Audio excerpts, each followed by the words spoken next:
happened to your forehead? I'm like, no. And I started looking at the picture. I'm like, hey, you already had it in this picture, so I must have had it before this. Sometime after that. I guess that's what he was setting up the appointment.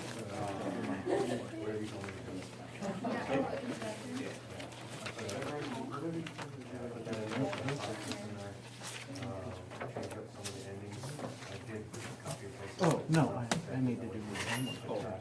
I thought you showed me something. Oh, I'm searching for blank paper.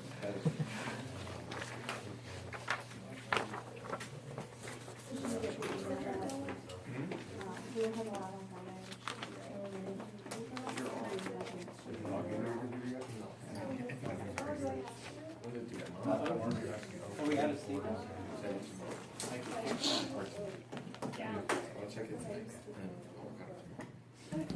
That's okay. I will get you the statement. I think I know where they are. The draft can handle it. Yeah, I have that kind of relationship.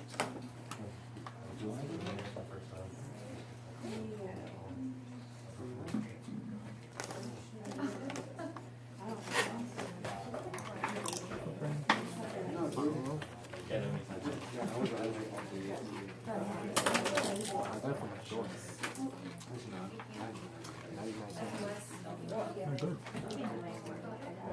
I like Tim's chips. I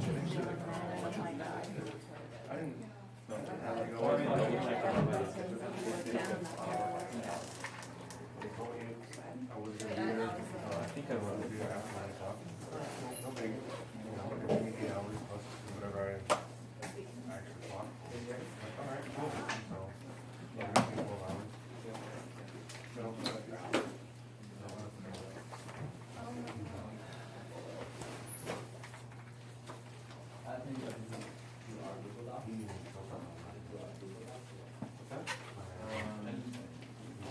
Download it off the Google Drive, save it into a PDF form, and then just email it. And CC all of us. Yeah.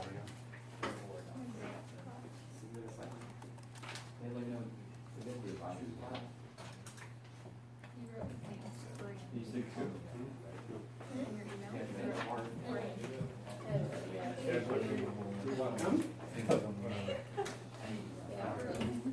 I'm sure that's true. We'll hand it in for it.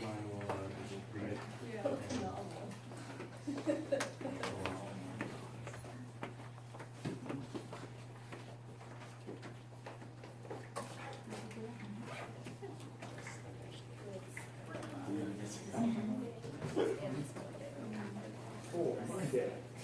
I was in email.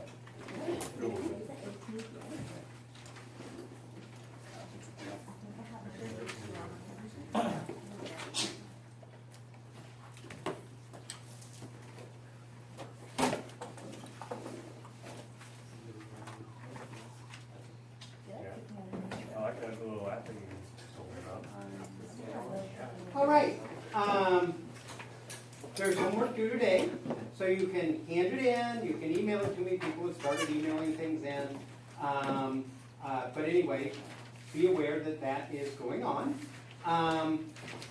Let's see, there's also the Speed of Sound Lab is due tomorrow. I started getting drafts over the weekend. I was a bit delayed in getting back, but I think this morning I got back to everyone who sent in a draft. If you haven't sent one in, it's a good idea. If I had to, a couple of things that I would point out is there is a footnote in the lab manual that talks about an adjustment you make for open ends of tubes. Okay, I pointed that out to some of you on the day that we were doing the lab. But if you missed it, look for it. Okay, because it has an effect on your results. So make sure you know what it is and use it when you're doing your analysis. Okay, if you don't know what I mean, maybe look at it sometime tonight, and there may be a measurement you need to make. If there is a measurement you need to make, then we should probably make it tonight before you leave. We can find some time to do that. Okay. The other thing that I would, the book, the formula sheet, say the speed of sound is, and I mentioned this at the time we talked about the speed of sound. They say, the speed of sound is 343 meters per second. And we said, that's at standard temperature and pressure, and it's not a hard and fixed thing, okay? So in your conclusion, the comparison you want to make is the speed of sound you made in part 1 to the speed of sound you made in part 2, okay? Because those are both attempts to measure the speed of sound in the room on the day that we did it at whatever temperature and pressure it was. And those two should compare. And they might not be 343, okay? And as I was telling you, if you're, I don't know. I mean, you guys measured the speed of sound. I didn't measure the speed of sound. So you should have a better handle on what it really was.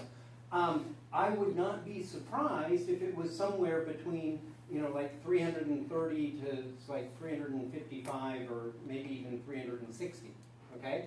Because it varies according to, the barometric pressure and that sort of thing, and I don't know what it was that day. Was it high? Was it low? I don't know, okay? But, and what was the temperature in the room, So anyway, make sure that you don't bother comparing to 343, okay? Because it's a false comparison. I mean, it's not really, it's not a true value. You should compare the two to each other. Does that make, okay? And when you compare the two to each other, what you want to do is say, I measured the speed of sound using part A, and we got this value plus or minus a certain amount. Your conclusion should look like this. In part B or part 2 or whatever, with the echoes, we measured the speed of sound, and it was this value plus or minus this amount. And that's pretty much it. They agree, they don't agree. Good? Okay. Anyway, if you haven't sent in a draft, it's probably worth doing. I would try to get back to you. Yeah, it's going to be tight. So, because it's due tomorrow night. So send me something today if you can. I'll try and get back to you in the morning, and I'll give you some time to look at it. Yeah? Okay. So the plan for today is that I've got the exam thing back. I find that it works best to, that's the last thing I'll do. I'll hand back the exam, and then you can go or whatever. It's kind of tough to hand back an exam and concentrate. So what we'll do is we'll go through new material now, and at 8 o'clock I'll do the exam and hand it back, and I'll go over everything in detail and pass around the grade sheet and stuff. I will say that things are fine, so I wouldn't worry too much about it. Good. We need to finish up things with interference. And there is an effect that we haven't, well, we talked about, just sort of remembering where we were. Interference occurs when a wave is separated and goes through different paths. Okay? If delta D, this is the path difference,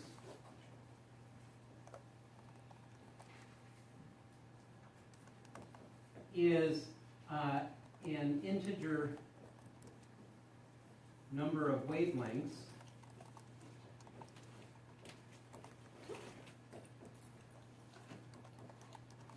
the interference is constructive.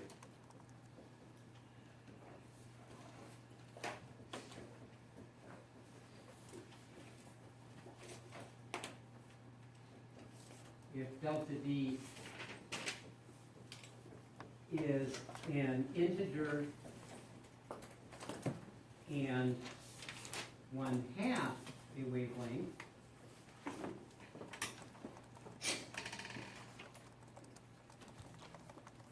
the interference is destructive.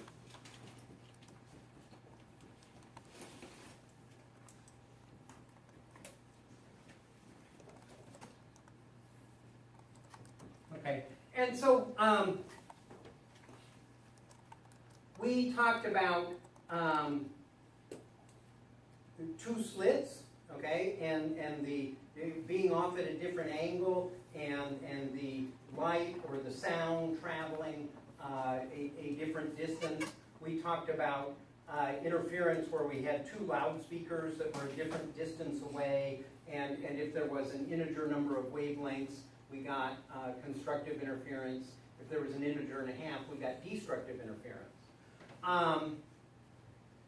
There's another situation, okay, that we're going to talk about, and conceptually it's pretty easy to understand, but it's got a lot of details that make it a pain, okay? So I'm going to conceptually introduce it, and then we'll talk about how to work through all the details, okay?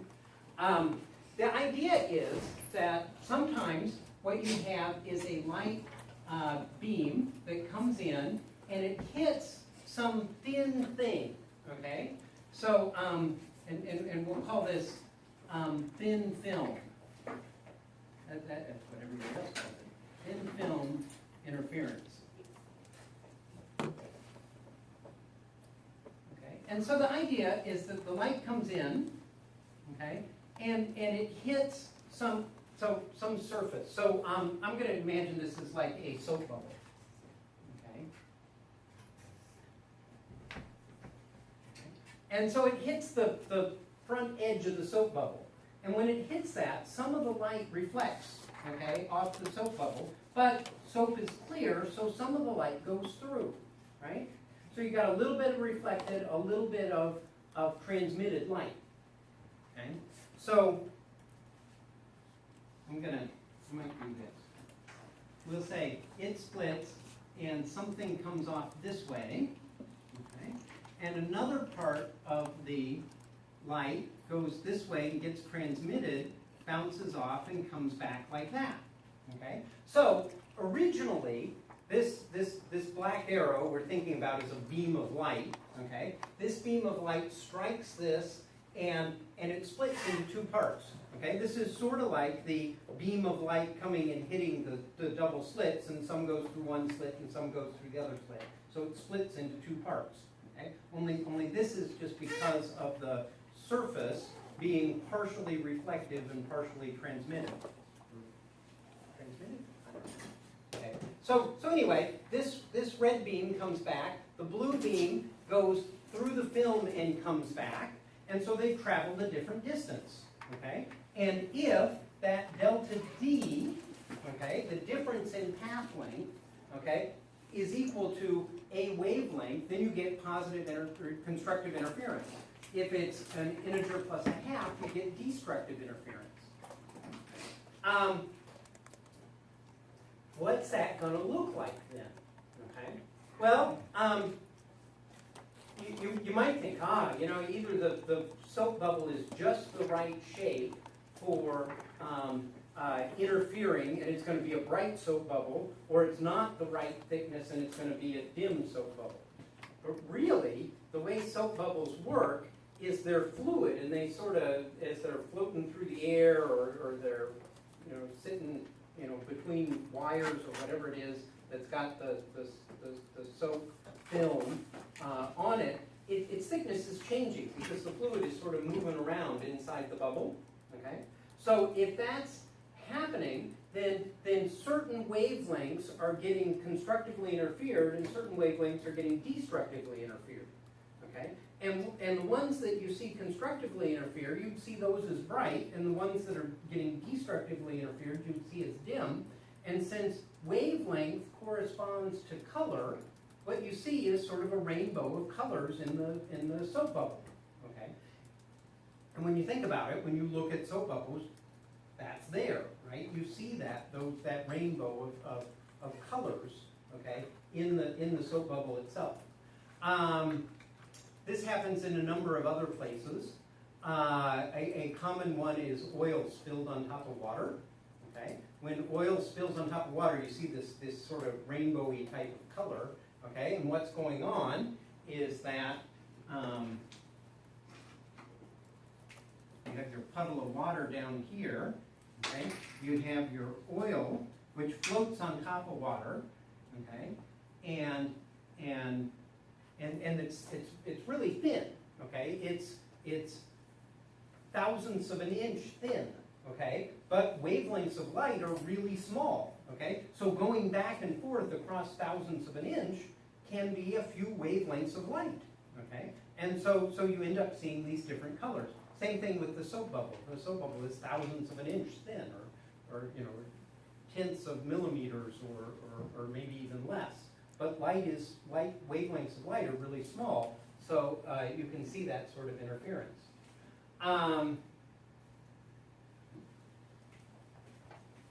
Another one, okay, just so we can begin to see this, is air, okay? If I take two pieces of glass and I stick them together, they seem to be pretty stuck together and sitting on top of each other, but there's a tiny little gap of air that's between them. And you can kind of feel the suction if you stick the glass there. The other thing you notice, if you sort of hold these up and you tilt the light around a little so that you can see the light that is bouncing off of, see the light that's emitted through this, at this gap, okay? Well, at this gap, you've got two boundaries that are separated by a tiny difference, and you get this constructive and destructive interference, and you see these colors, okay? So, if you want to pass that around, and I've got another set here.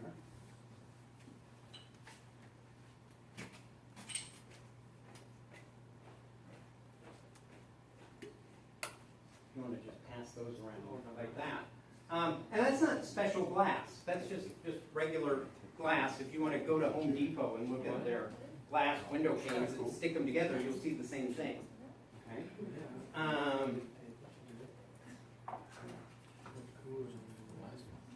Okay.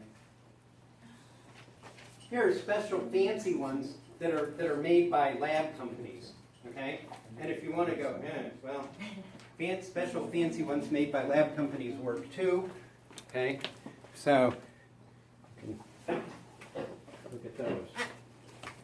Yeah? Okay. So anyway, pass those around so you can see them. Okay. So conceptually, it's not that bad, right? Difference in path length. Okay. Now, here's the part that we got to work with. It turns out that when light goes through different things, it goes through at a different speed. Okay? So there is a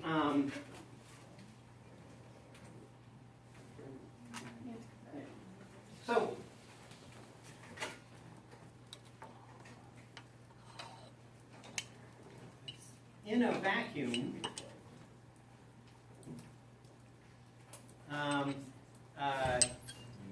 the speed of light is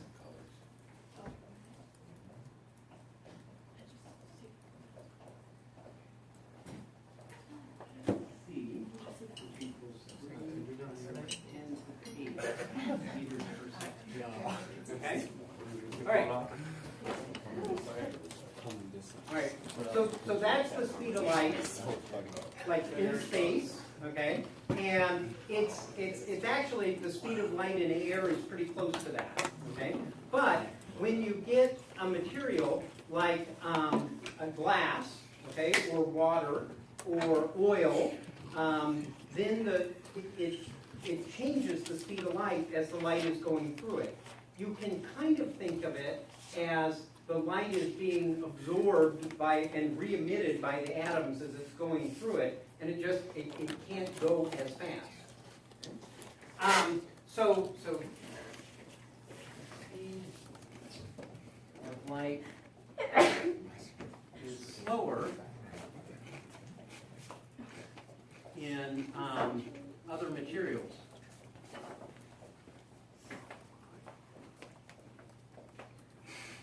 Like glass, oil, water, things like that. So what we'll say is that V in the material is equal to C, the speed of light in a vacuum, divided by N of the material. Okay, and that N is called the index of refraction.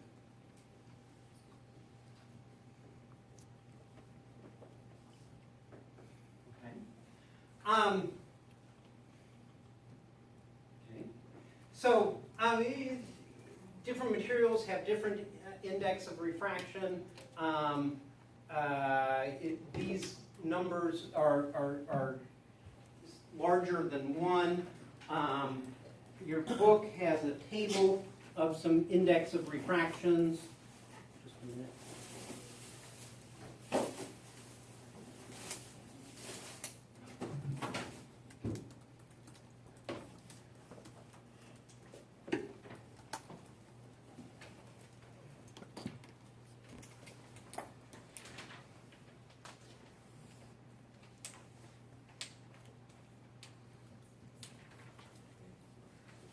What?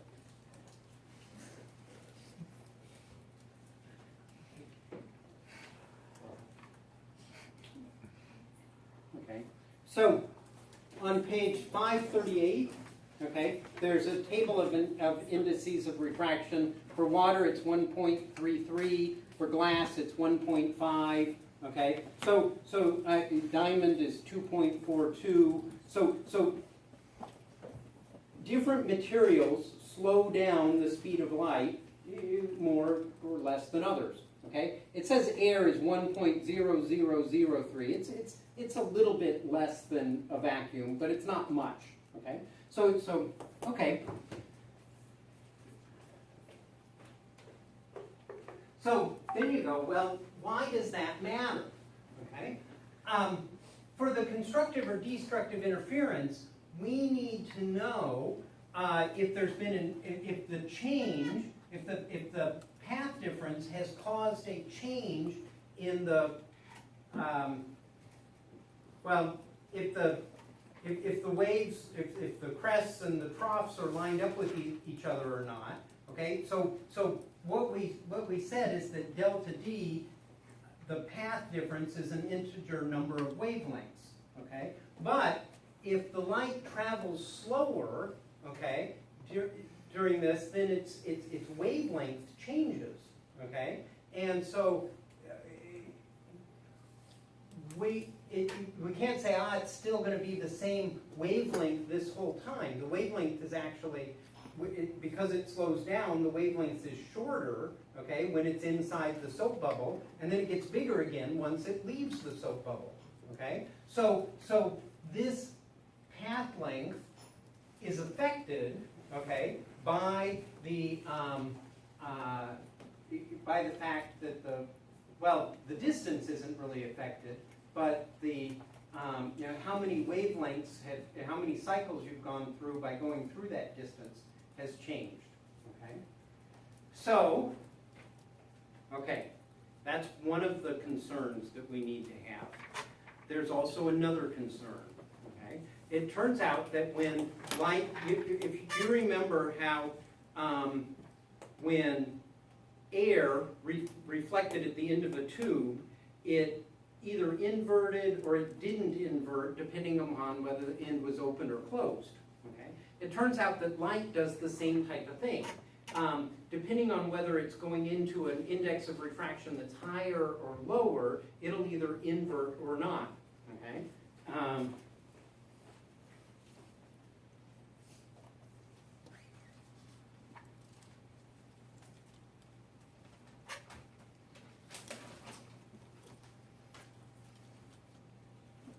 So if the index of refraction that it's going, if we do this, if we say, here is our light ray, and it's going through some surface, so we've got, this, we'll call this incident. Okay, and the transmitted ray. Okay, so it's going across that boundary, okay? If in incident and into the transmitted region, okay? If it's going from the incident to the transmitted region, if the transmitted region is a smaller index of refraction, then there's no phase change. It doesn't invert. It just goes through without making a change. Or if it reflects off of this, if the reflection has no phase change either. Actually, the transmission never has a phase change. The reflection doesn't have a phase change. But if this material over here, the incident is coming onto it. If the incident has a low index of refraction and this has a high index of refraction, then there's an inversion. Okay? So if it's air and a soap bubble, when this one reflects, it's inverted. If it's water and oil over here, okay, whatever reflects off the oil is not inverted. Okay, so anyway, let's see. If in I is less than in transmitted, then reflected rays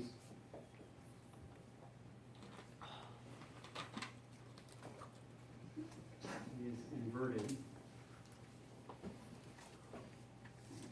If in I is greater than in transmitted, then reflected rays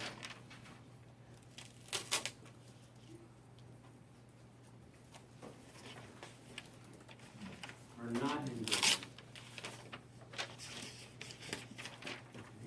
So if we come over here and we look at the soap bubble, okay, the red ray, when it reflects off this front edge of the soap bubble, it's in air. The thing it's reflecting off of is the soap bubble, which is about water, okay, because the soap bubble is mostly water. So the soap bubble has an index of refraction that's something around 1.3, okay? So that's bigger than air, so there's going to be an inversion in the red ray. The blue ray doesn't get inverted, okay, because it's the soap bubble reflecting off the air boundary on the other side. It's inside the soap bubble at the high index of refraction. It's reflecting off this boundary where there's air behind it, and so it doesn't invert, okay? So, let's see, the red will invert.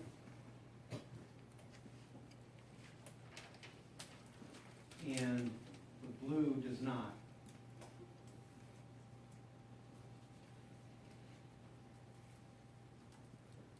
Okay, so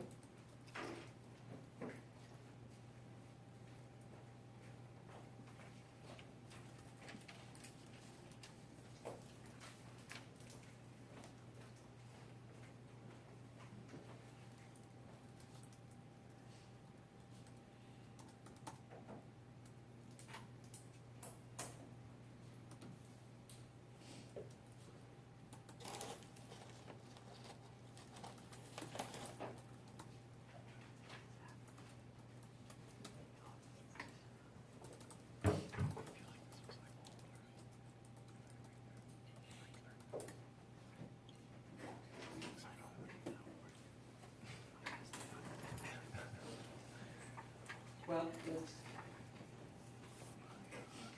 let's say that this distance here, it's a thin film, and it's got a thickness equal to T, okay? Your book uses T to be the thickness of the film. Don't confuse that with time, okay? This is like velocity and voltage and pressure and momentum and stuff like that, okay? So that T is a thickness, okay? So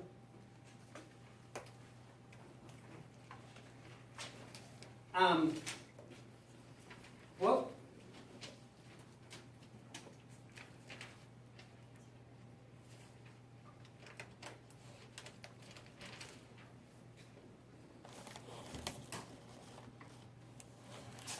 okay, what we can say is that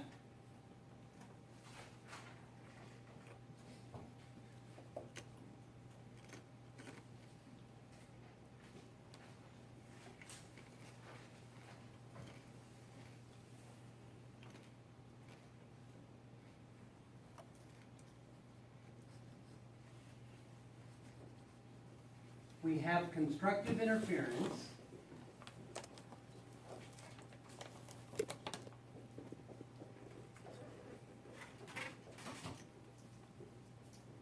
if 2t, okay, which is delta d, that path difference, is equal to m lambda in the material. So, the only place where the path is different is while this blue ray is inside the soap bubble, okay? So the wavelength that we need to worry about is whatever the wavelength is while it's in the soap bubble, okay? Because that's what it is. And so if we get an integer number of wavelengths, then we'd have constructive interference. Okay? If when this left, if the red one didn't invert, then an integer number would be the condition for constructive interference, because this would be all lined up with where the red one is. But because the red one goes through a phase inversion, when it hits that boundary, okay, we have to add, so this is due to the path difference, but we also have 1/2 of lambda in the material. And this one's because the inversion of the first reflected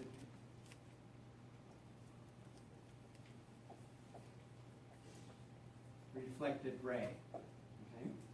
Okay. Okay.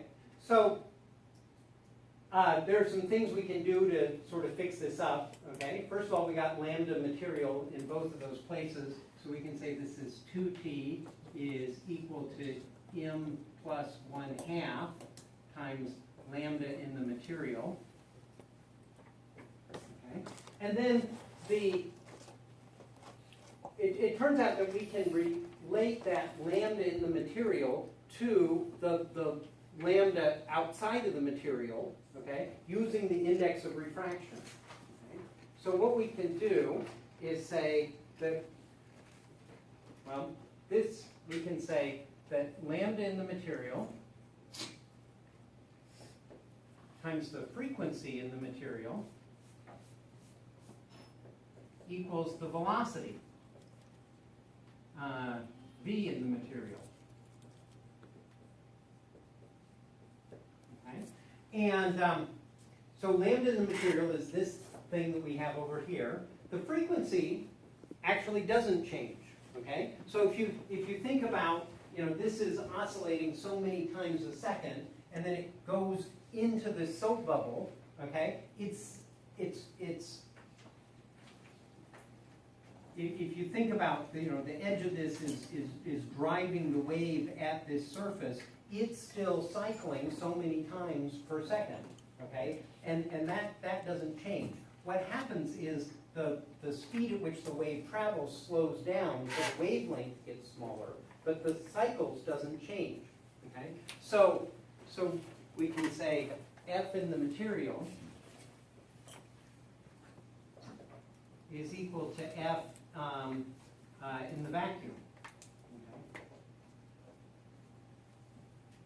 Okay.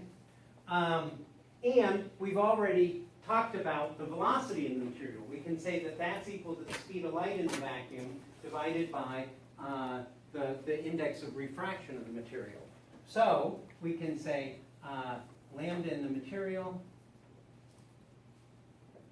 is equal to V, it's C over N, okay? C is the speed of light in the vacuum, N is the index of refraction of that material, and then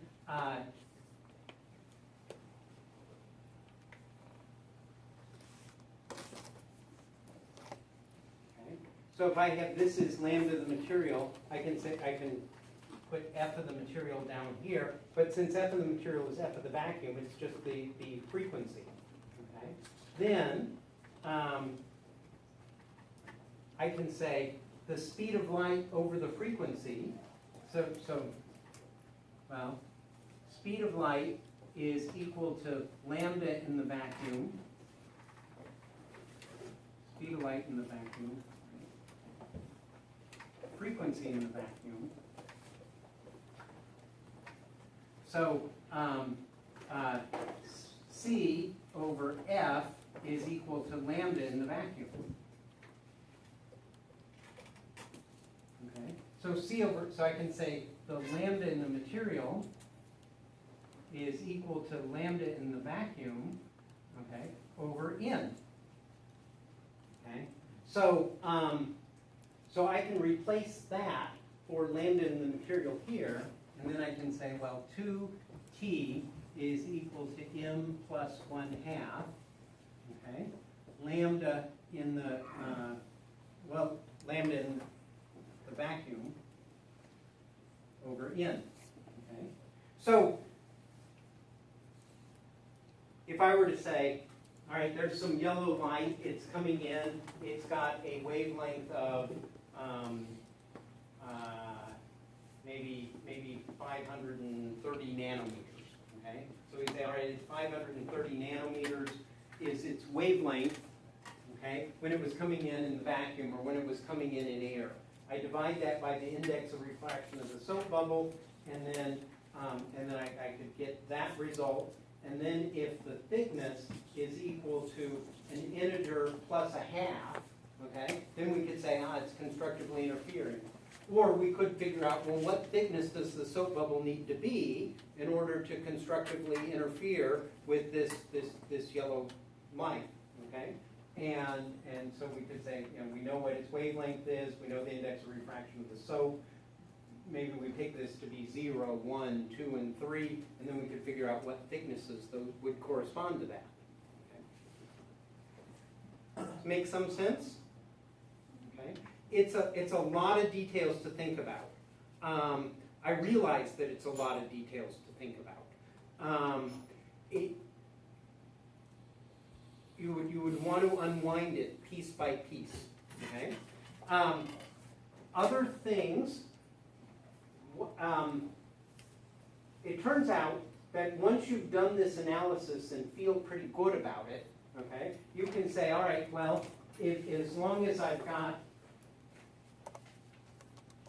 all the thin film stuff is going to look something like this, okay? It's going to be 2t, it's going to have lambda in the vacuum divided by, it's going to have some lambda in the initial media divided by the index of refraction, and then either m or m plus 1/2. Okay, you would get, if you're looking for the constructive interference, it would be m plus 1/2.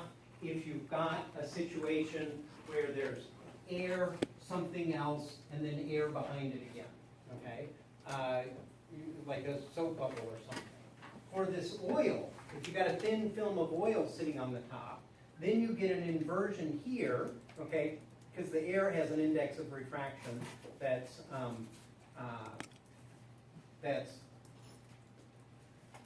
pretty close to 1.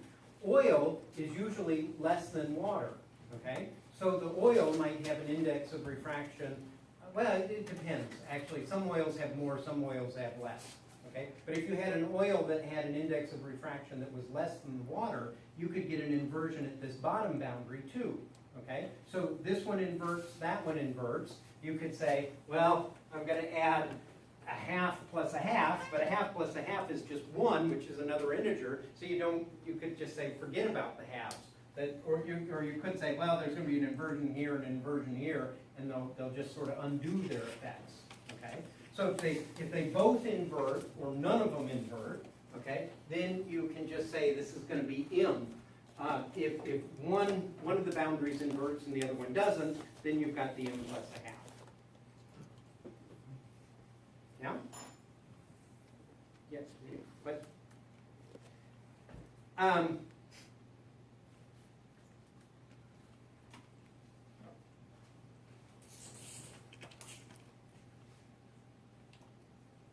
if lambda was equal to, what did I say, 530 nanometers? What thickness, what minimum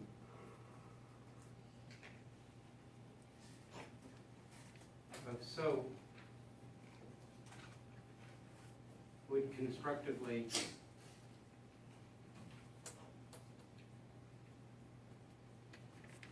interfere? Okay, well, you can say 2T is equal to the minimum thickness would be where M equals 0, and we just have that 1/2, okay? So we could say equals 0 plus 1/2, okay? Lambda in the vacuum over N, okay? So if that's a half, then you can just say T is equal to lambda in the vacuum over 2N, and then also times 1/2, okay, is lambda in the vacuum over 4N, okay? And if that's 530 nanometers, okay, divided by 4 times 1.33,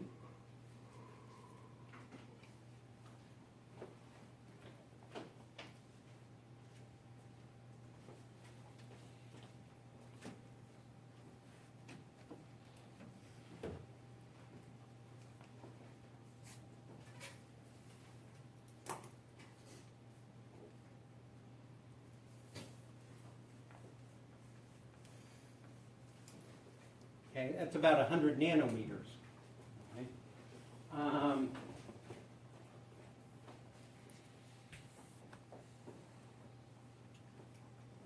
Which is pretty thin.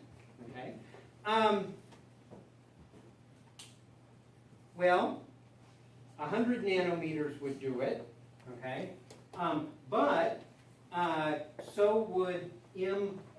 If M were 1, 3/2 would do it. So 300 nanometers would do it, okay? Or if M was equal to 2, okay, then 500 nanometers would do it, okay? So 100, 300, 500, 700, it begins to, so as you think about this soap bubble, which is probably really varying in the at around 1,000 to maybe 2,000 nanometers, okay? Then, or 1 to 2 millionths of a meter, okay? Then, actually, that's still pretty thin, okay? But it's varying in its thickness, okay? It's going to have little regions that are going to be constructively interfering with the red, and then little regions that constructively interfere with the green and the blue and stuff like that, and it'll cycle through that. And that's why when you saw in those gaps, okay, you didn't see, you saw a whole bunch of little colored lines, right? That varied across the length, okay, of those glass plates or around the edges of those circles. Right? And you saw it just go over and over and over again. That's because what's really going on is the surface might look something like that. It's kind of thicker here and thinner here, and it's going through a little region, maybe here, here, here, and here, constructively, reinforce the red, okay? And in between, here, here, and here, and here, you get the green, okay? As this is just varying in its thickness. Okay? Cool. So that's the end of our interference stuff, okay? Essentially, every time you got the interference, you've got a beam that's split into two parts. They go through different paths, and they come back together.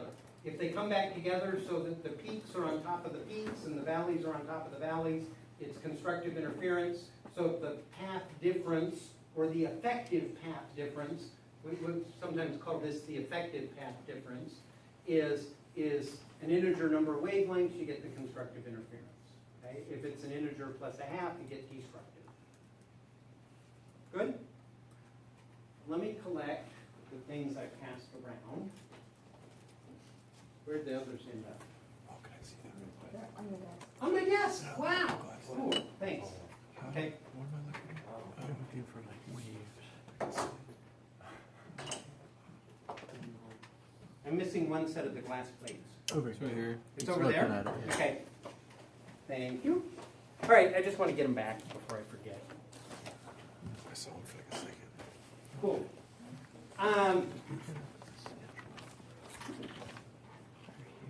Let's take a break. We've been here about an hour. Let's take 5 minutes, come back, and then we'll start with essentially Oh, ray so optics this and is ray the final. Almost done. 4 weeks. Did you fill up that footnote Oh, so that we know what we're supposed to? we looked at it. put in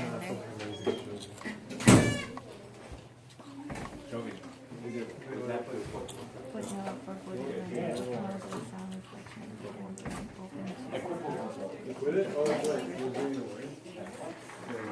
the radio. Oh, okay. From 0.6 out of the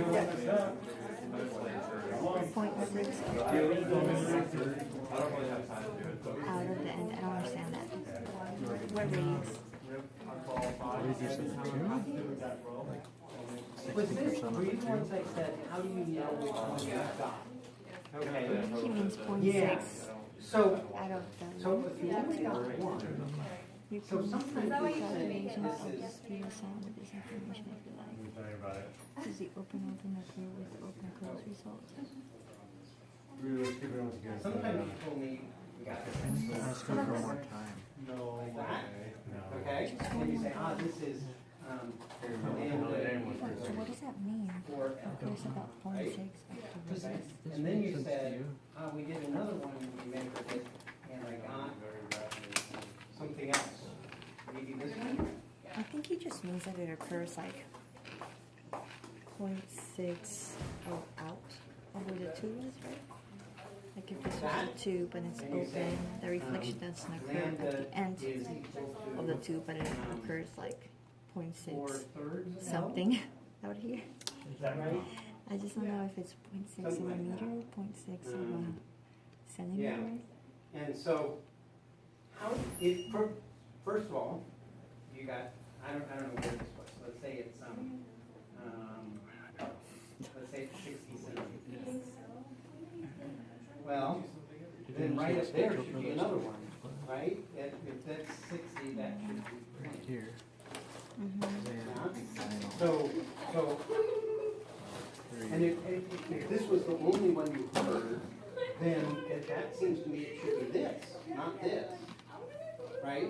Because otherwise you would have heard one. Yeah? Just ask him So, about the footnote Did thing. you, You have a printer. did you check wide ranges? The whole Oh, thing? that's a map? Yeah. I was like, Right, okay. Did you, when you said, this is 4/3, I'm thinking you would have said, well, the reason I would know it's 4/3 is because selfish. someone. Very well, I said thank you. But you didn't. She renewed her lease. Did, Got and now down I'm to the point where did you look? she should get thoughts, so she just renewed her lease. Did you said, well, let me pick a number and make it work? Yeah, that's not good, okay? Because, How'd you guys, live report turn out? We were working on it today. Work in progress. We Oh, no, it is. Pretty much everything. It is. It says, well, the procedure shouldn't tell you how to do it. It should tell you I was working. how the world works, and then you're the one writing the procedure, not this, right? And so these are the types of patterns you would see, right? So if you go, I'm seeing this pattern, well, you should definitely be able to see that one. They're pretty much close to each other, but Maybe you can't see that one, maybe it's too far down. Now, the other two. I don't know, this one was more off. But this our open and close was more off, which doesn't make sense. This one should have been more off. I don't know. Okay, I did want to. Anyway, we gotta delete percent error and actual, because we have to compare them to each other, not to the actual thing. So, this needs to be taken out of our charts that we put in our. We heard this, and we're not, we didn't find the, yeah, I think you gotta say, we didn't find the other. I can leave the percent error, Did you right? really look No. for it or not? Because the percent error is compared to actual, and he said that actual is not really necessary what we saw that day. We're comparing them to each other, not to the actual. Oh, okay, because I'm thinking, The same once you for find out something, here. you go, well, I should either divide by We 3 didn't do it. and see if I hear it again. Yeah, we did. And if I don't hear it again, multiply by 3 and see if I hear it Get rid of again. those. Yeah. We're trying to figure out. Oh, wait, Percent the error average is is fine. fine. Or that. Oh, okay, yeah, the average, yeah, just take away And the the one that's actual especially suspicious is the one that's really and huge. percent error. Like 9 fourths, right? Or what was it? 4/9? Yeah? And I go, well, And then, so you have all these others that were in between. I guess we can do an average for these and do an average for I would these. think it's hard to find. You know what I mean? It makes me think that you didn't work very hard, because this one's usually the strongest, okay? And then these are harder and harder to find. And you claimed you found one that was, and you may have, okay? But, They're all close to each other, 338, 340. So now we just have to ask them about the equipment.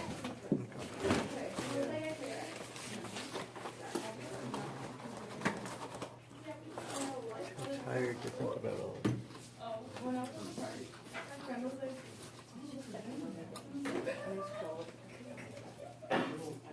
We have to draw the milk that graph. For the last one.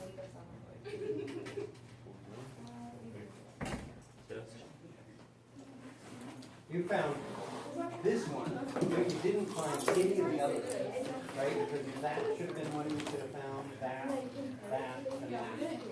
You didn't hear them? That is weird. That makes me suspicious that you even heard that. See, you see what I'm saying? Because you should have been able to hear all those others.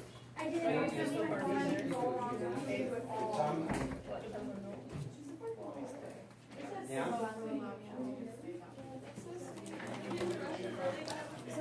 Well, I mean, you gotta say, these are the ones we heard, okay? And I think we're gonna say, we think that they're these ones, but we didn't hear any between, so they're not sure. I just sent you the snap, remember? She's like, Yeah? my sister's younger than your brother. Is she walking?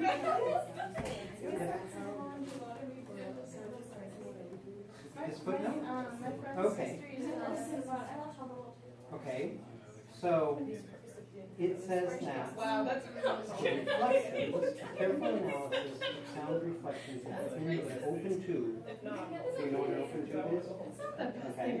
Actually occur at 0.6 of the radius. I was trying to. So you could measure the tube, right? Maybe the diameter divided by 2 and get the radius, multiplied by 0.6, right? And then it says the real reflection is 0.6 of the radius from the end. So in all the calculations where you said the length of the tube was this, if you measure from the edge to edge, you need, this is a correction. Does that make sense? Yeah, and to do it, you need to know the radius of the tube. What? Okay, and then and the number 0.6, right, and then you can add that Can in. meet up early tomorrow? Yeah? like on like 4:30. Yes, you wanna look at it too? You wanna look at your tube? Okay, which ones? We have another one this week. There are the white PVC tubes, and there's the clear speed of sound, because both of them had open ends.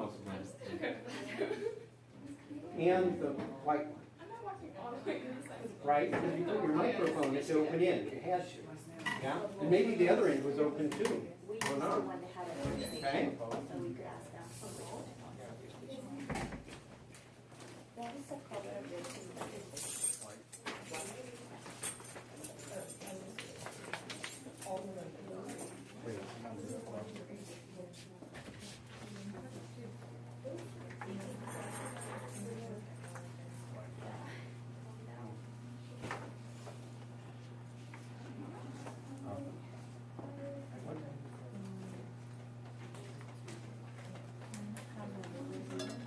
I have one of these here if you want it.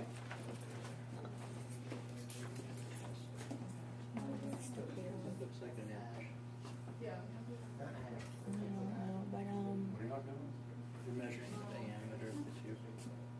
I measure about an inch. Because we told we can do that. You don't need it.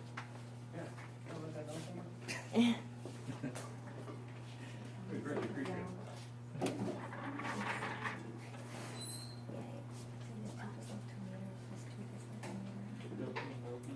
Oh, no, this one, we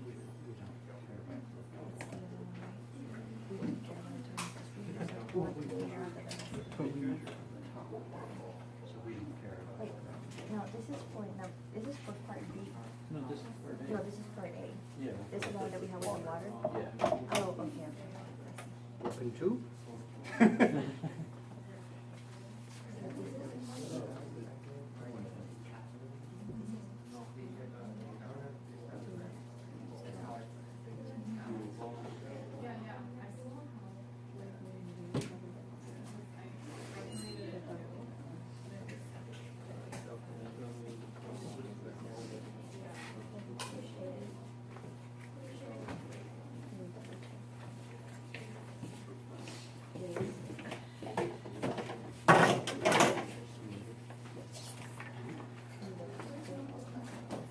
The speed of sound water tube is here if you need to make some measurements. And the PVC tubes are all out here as well. How do you feel about pushing the lab to being due Thursday night? We- Why Thursday? Because we thought it was Thursday. And Oh, we you planned did? out. Yeah, but Oh. then it turns out it isn't. Yeah, And so no, we it's- planned out. Oh, working- no. Well, I did,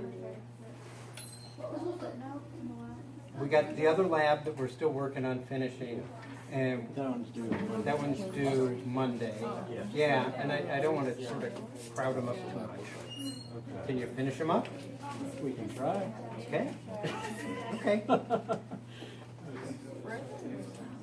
I don't have a whole bunch of meter sticks, but I do have a ruler. Yeah, if you want to. What about like Wednesday night? You can always turn it in late, and I'll take off some points. I mean, that's okay too. Okay, so it's 3 centimeters, so the radius like.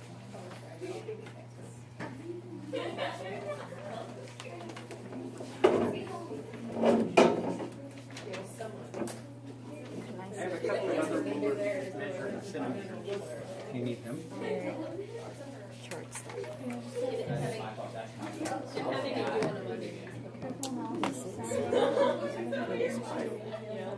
This is the length, right?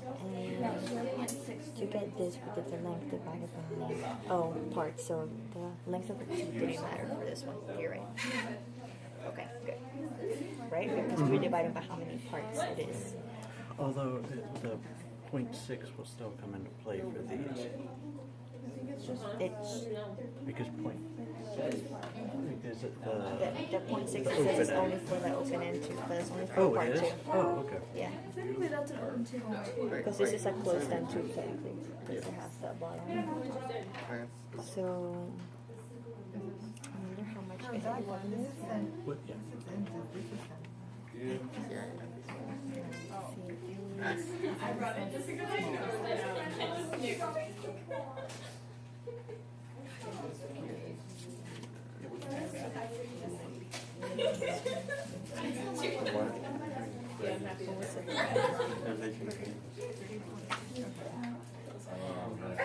Yeah, so.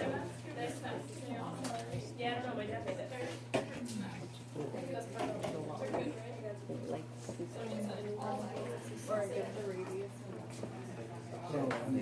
Measure the radius.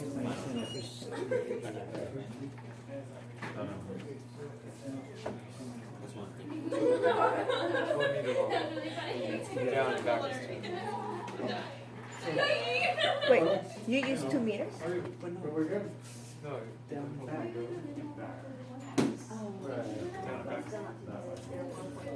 Go on the couch. Oh, what's wrong? The pipe is between two. Cool. That's one of these.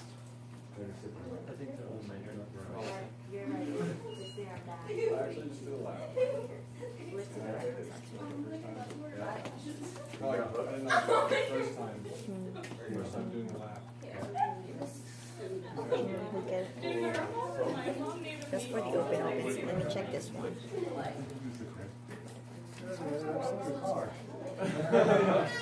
We're like at 87. No, did we adjust these ones to get the These are not the numbers we adjusted. Those we got right now. 452. You said it's there. I feel like it can because it travels this way.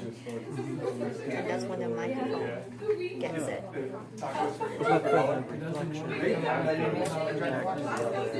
Yeah, that's yeah. I just yeah, Drew did that one night and then I threw it up. Sound goes down. Because I was like, Yeah, but isn't the microphone hearing it when it hits it? So that's just one. Yeah, so the first Then it comes back. Oh, and the second one would be. would be.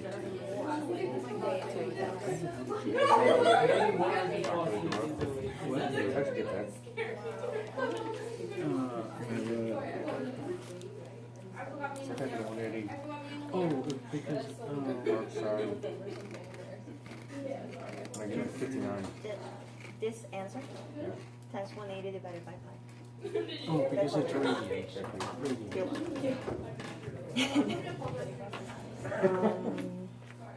What's up, y'all? What are you guys doing? Panicking about the lab. You are? Thought we did it. Oh. Didn't Liz and I do it all? I know we skipped on one thing because we were gonna use like. We did the actual lab, but we didn't write the lab. You didn't write the lab? I'm sorry. I mean, I'm not trying to live this down. I'm just getting updated on things. Do you remember writing a formal lab? No, I don't. Yeah, exactly. Is it doing well? Yes. Nice. Damn. We thought we had another couple days. What time is it due tomorrow? At midnight? Tomorrow midnight. But we need to get it in tonight so he can give us back feedback, so we can get it in on time tomorrow. Yeah.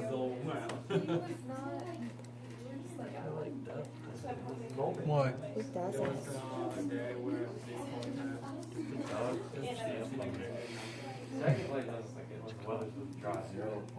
Well, what could I type out? I wish I could. I wouldn't be doing this.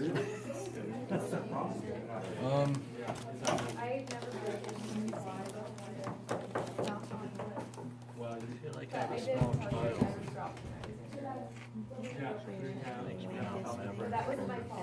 I feel like a small child. Because I've been writing your backs.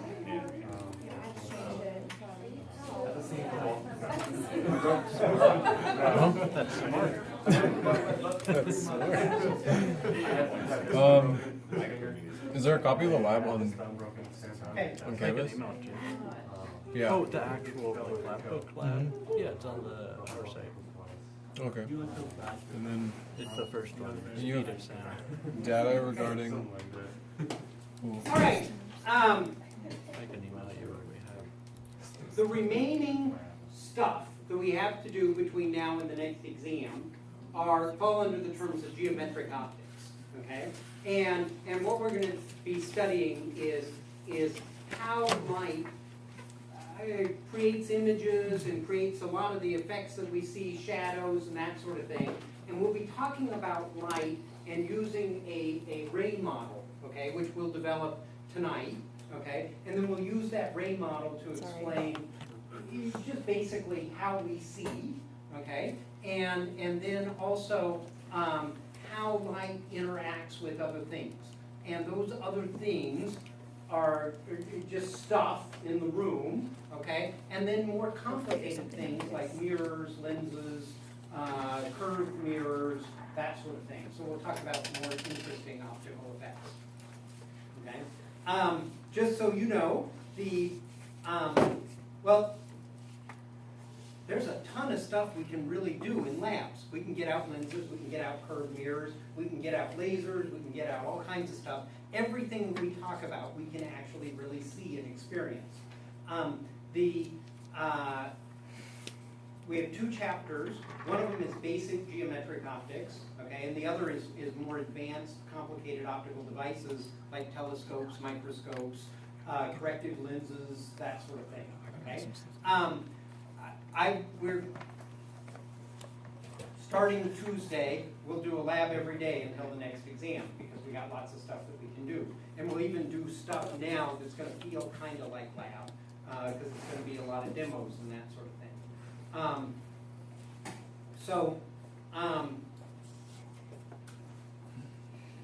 The labs will cover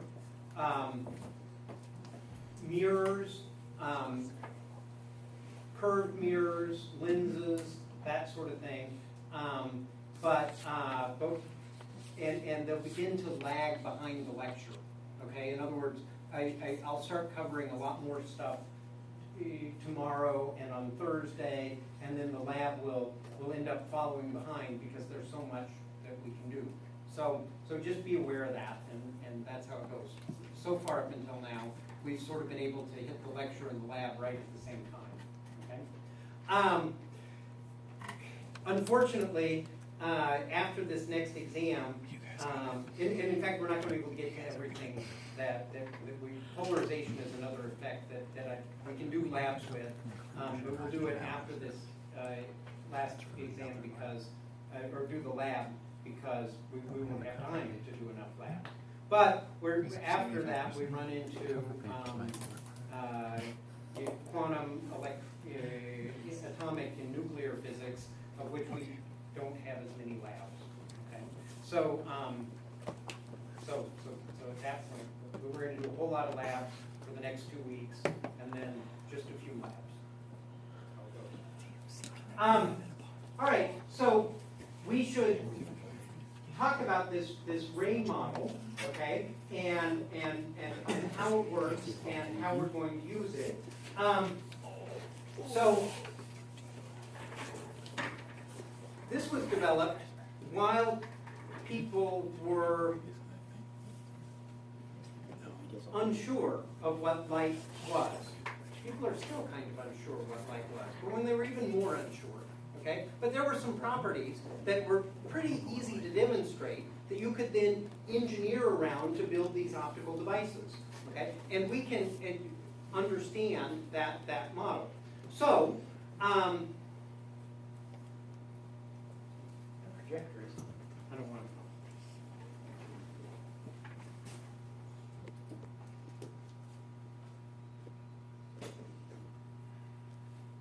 Where does light come from?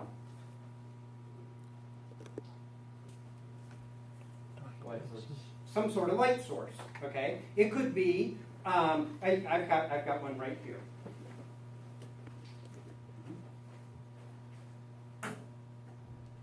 Okay. So this is a light source. You could also imagine a candle. Okay, for people that didn't have little flashlights and stuff.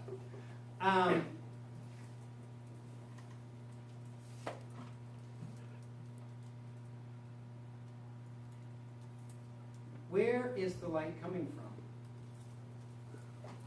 Some of these questions may be obvious, but they might not be obvious. Where do you think it's coming from? The light bulb. The light bulb, okay?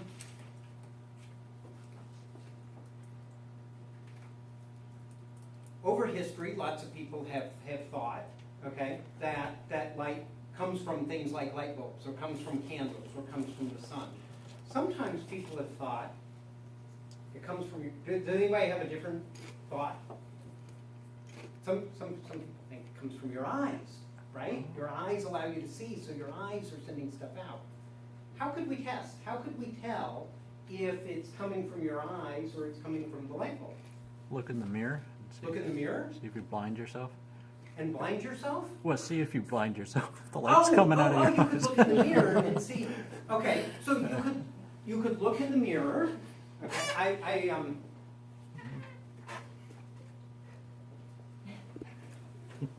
think I've got them really close.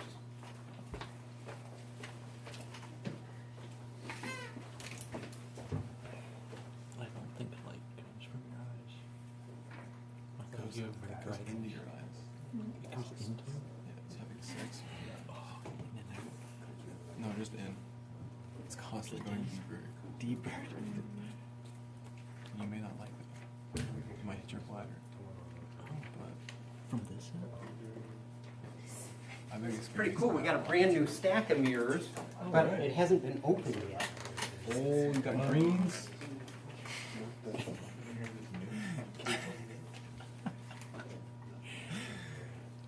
Has he come out with?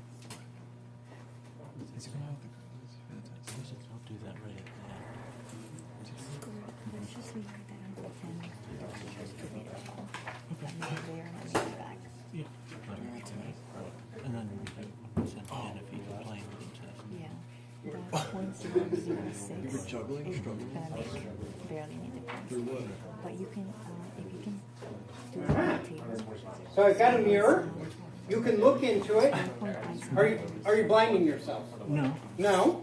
Yeah. Do you see yourself? Ugly ass face. If it was aimed down a little more. Yeah? There's someone beautiful in there. You got it? Yeah? You can see yourself.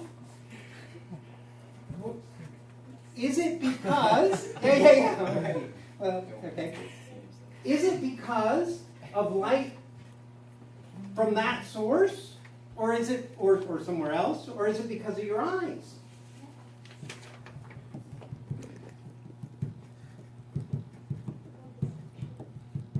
Your eyes play a role. We're taking in the light. They're taking in them. We're not. Yeah, so how can I check that out? Well, Stare at the it's sun. yeah? 10 seconds. Turns out that one of the things I could do is, well, don't necessarily need a mirror. Okay. Plus, Um,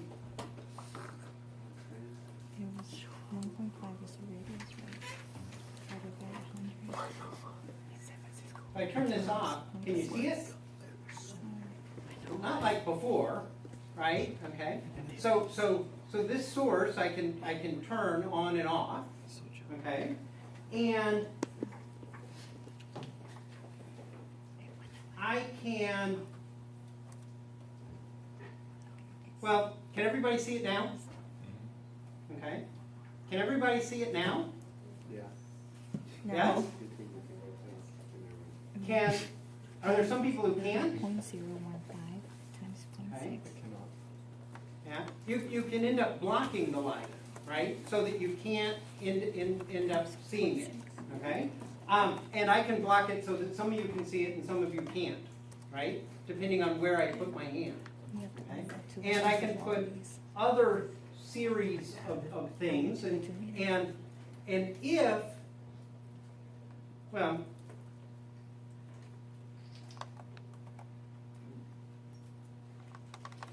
So this still Um, different, so would you put it for the radius? you can also begin to make arguments like if you sit in a dark room, can you see anything? And then, No. Right? But and if you let some light in, then you can see things. Okay? then we can see the And radius then. that light, well,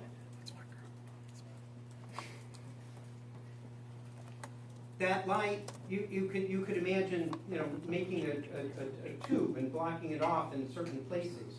And the light, it travels from the source to the other end of the tube. And as long as you move out the things that are blocking it, you can see where the light has gone. And you never end up with light going the other way. Okay? So our ray model says that the light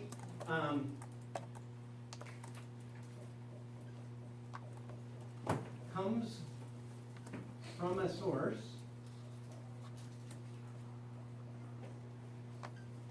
and travels away from the source. Here's your length to here, plus 0.6 radius.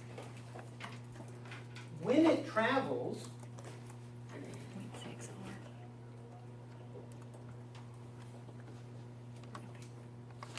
it goes in straight lines. Okay? How can we be sure of that? And does that always happen? Does light travel in straight lines? Okay, our model says light Over short Travels. distances. in straight lines. Now they're even closer together to each other. Yeah? Only over short distances does light go perfectly straight, but it's affected by gravity and Well, other things. Like a black hole Oh, moves okay. light in. So this model it's you can extend it to black hole stuff, okay? But it was developed, say, in rooms like this, okay, as opposed to with things like black holes and stuff. But even still, we'll find some strange things going on, okay? But if we, well, one of the things we could do is, oh yeah.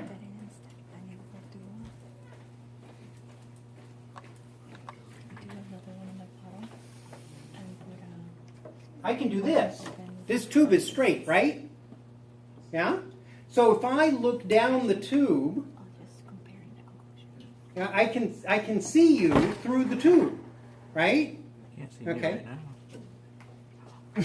Now I can, okay? But if I point the tube at the thing I want to look at, I can see light coming in through the tube. If light were zigzagging back and forth, at least a lot, it would hit the edges of the tube and get blocked, right? So at least for this diameter, it's going straight. And I can imagine narrower and narrower diameter tubes, and for a fairly small diameter, I can see through it pretty well. Yeah? So that would argue that light is going in a straight line. If light were zigzagging around a lot, it would not go through the tube, okay? Are there times when light doesn't go straight? Sure. Okay. Can you name one? When what? When it bends? What causes light to bend? Why would it not go straight? Gravity. Gravity? It's going, is gravity working on me now? Yeah. Cool. But I can see through the tube straight. I think you need like a bigger source. I need to, okay. Okay. Does it bend when it travels through different materials like we just talked about? It could bend when we travel through different materials. And it turns out that as we, what we'll find is that when it hits the edge of the material, it'll bend in a certain way, and then it'll continue to go straight through the material. Mostly. Okay? Does light travel through the air in straight lines? Kind of. Kind of. Yes, and Is it no. doing it now? Yeah. Pretty much. We've got our ability to test that. Does it always do that? Are there ever times when perhaps the air in here or the air outside, if I point this around and look, I wouldn't be able to see in straight lines? There's a real common thing that happens, particularly in the morning. Fog? Yeah, go Go ahead. Oh, is it like running water, like the same thing? Running water? Like, maybe it's in like a desert, and you see like the waves bit. Oh, yeah, okay. So if you had water that's moving and you're looking at light going through it, it doesn't go in straight lines, does it? Yeah. Did you, right? Yeah. So if maybe on the surface of a pool, okay, or something, and the water's bouncing around, or a river, okay, yeah, you'll end up with light not going in straight lines. Fog. Fog. Yeah. And heat. And heat, yeah, okay, so sometimes with fog or with heat, like on a hot road, you'll look through and the light won't be going in straight lines, okay? In that case, okay, the things that we talk about in our ray model would not work, okay? So we're going to develop all these how you find images and mirrors and lenses and stuff, and it doesn't work in fog, So okay? is that like rainbows? Rainbows are a little bit different, but we'll get to them when we talk about refraction. Okay.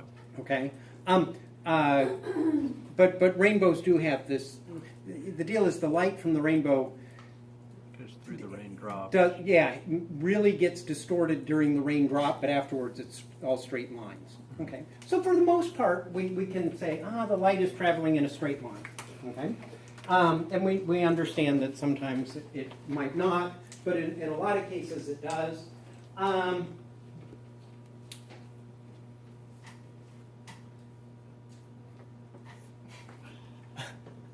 What happens when a light beam hits another light beam? Does it get a bigger light beam? Part of it would bounce off each other and then Does it? maybe Yeah. go through each other. Okay. It depends on what Yeah. frequency's there. Yeah, okay. So we've got they might bounce off, they might, it might get to be a bigger light beam. We should try it, okay? So one of the things we can do,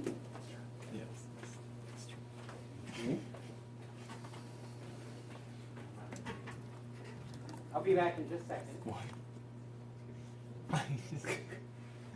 You pull my phone, you pull your iPhone. One of the things rainbows, you can create a prism through a raindrop by refracting light at 42 degrees from where it was. Have you taken meteorology? Meteorology, no. I just read that on a Reddit post. I was like, yeah. And there was a demonstration with this guy in a plane who was like in the air, and he's like, look, there's a rainbow at 42 degrees in a full circle. And this one, yeah. And you can do double rainbow. Yeah. Double, triple. Wait, isn't there like a range? It's like 40 degrees or something? And 43. Yeah, it's like some range.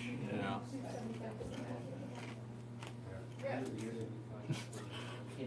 He's just dead. Really sad, actually. It's pretty cool.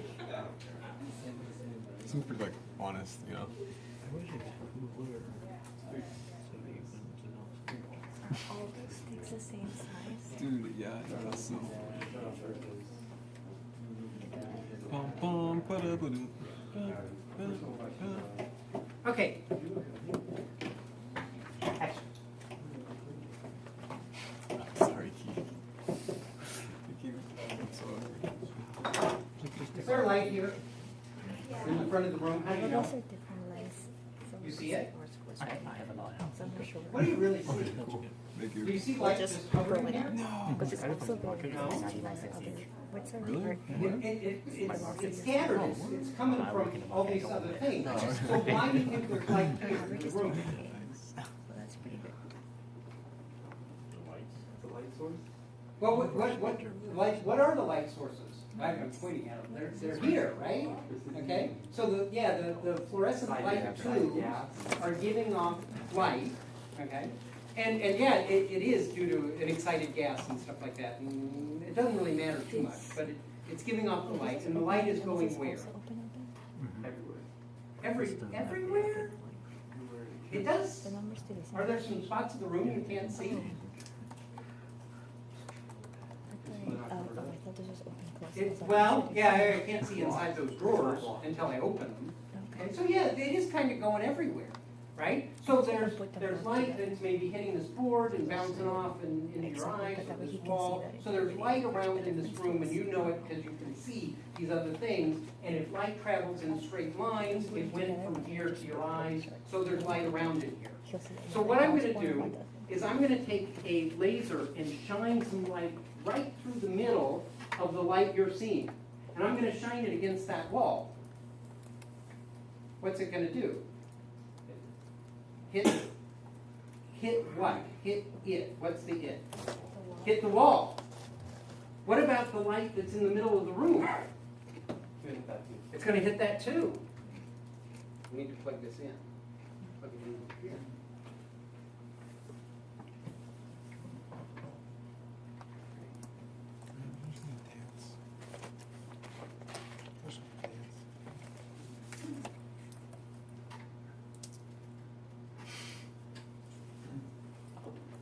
Okay. Ready? I'm going to shoot it straight across the middle of the room. Do you see it against the wall? No. No? You see it now? All right, now it's on the poster. Yeah? Maybe on the top? Yeah? I just want to chase it. Good? You want to chase it? Okay. All right. So, look back in the middle of the room. It's going through the middle of the room, right? Because it started here. What do you see in the middle of the room? Nothing. Nothing? Can you see the beam? No. No? So when light hits the other light, what did it do? Pass through. It just went right through. Yeah, okay. So But- could you No. okay, so maybe it's dim. Maybe I should turn off the lights. But then, like, why can you see green lasers go through the air? Just a minute, I'll get a green light. Okay. Green laser can see things? Yeah. Oh, I know that. Night vision is Is this better? because we can see more colors of green than any other color. I wonder if it was a blue laser if we'd see it. Because I know like blues are really like high frequency, red are low frequency. Well, green. Hey, now that Hmm? can you see the beam? No. No? Yeah, Yes. okay. Even though it's dark, no beam? Maybe if there was some dust in the air. Smoke. There's dust in the air.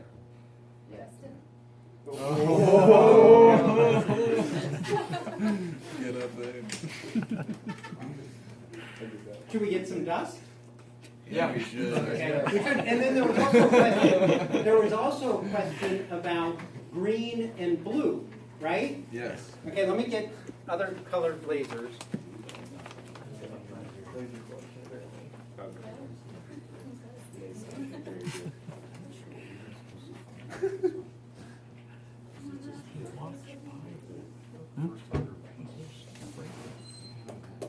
Not in a good way.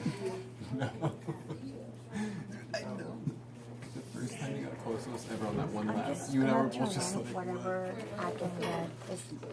I'll get all the sections done, but they'll might half-assed a little bit and turn it in just so that we can get feedback again. Yeah. We can just fix it as long as we can just turn it in on time. Liz, can I buy you dinner? No, Why not? no. L is Yeah, so we'll just do that. Honestly, I wasn't expecting that. Oh man. Doesn't have to be expensive dinner. I don't even have to be there. I'll just bring you dinner one day, like you brought me rice and beans. Oh, that's right. I did bring you dinner. Okay. I think Nathan. Okay, so if you can Thank send me you if you another want to. copy with both of those data fields, Yeah, she didn't even hear me. and that should be it. What's that? Is that green light for the export? Huh? The 1.2? The green light. Didn't work? No, it's way off. You said the green light would make it Oh, no, I just seen that. seen it? I think I know why. Red light is a really low frequency in the visible spectrum. Blue light is a lot higher. So it hits like more air particles as it passes through, I guess. Because it's like, Does it go fast? yeah, it's like a. You didn't. didn't think about doing that. Green laser or blue We laser? thought you'd have the answer. Well, we What? can't thank you.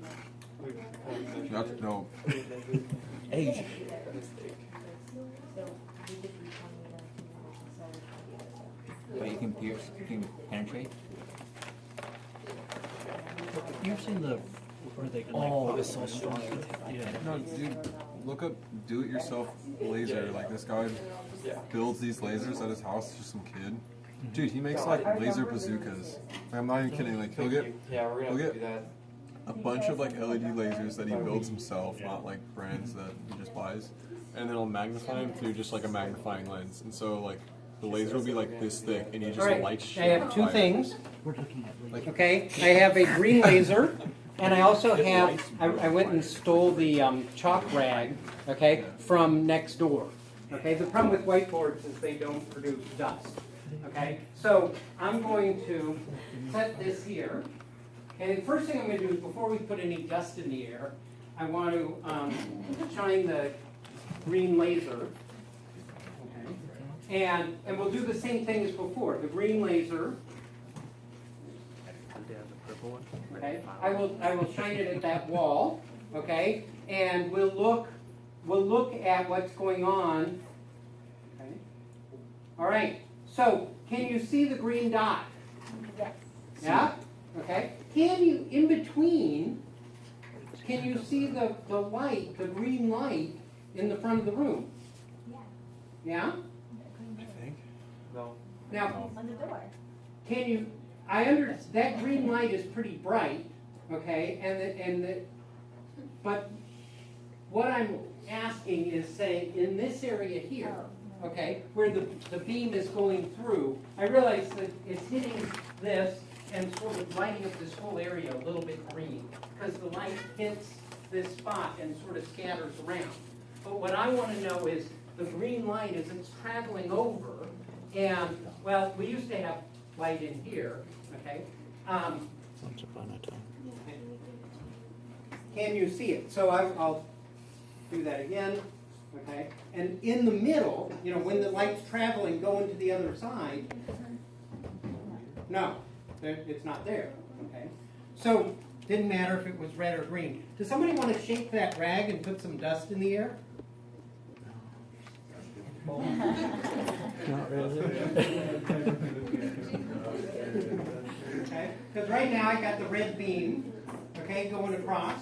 You see where it is? There you go. Oh. Yeah. You yeah. Can you see it now? You're a natural. Perfect. So what is it you're really seeing? Yeah, the light. Reflecting. It's not that the light is interfering with itself or interfering with the air. It's bouncing off the little bits of dust that are in the air. Okay, and then you can see the beam.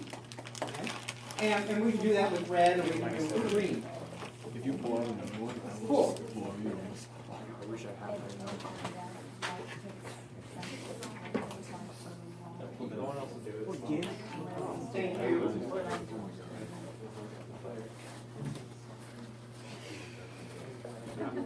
What? What are you looking for? Oh. Look, they have a bunch of them. I appreciate that. Damn. Okay.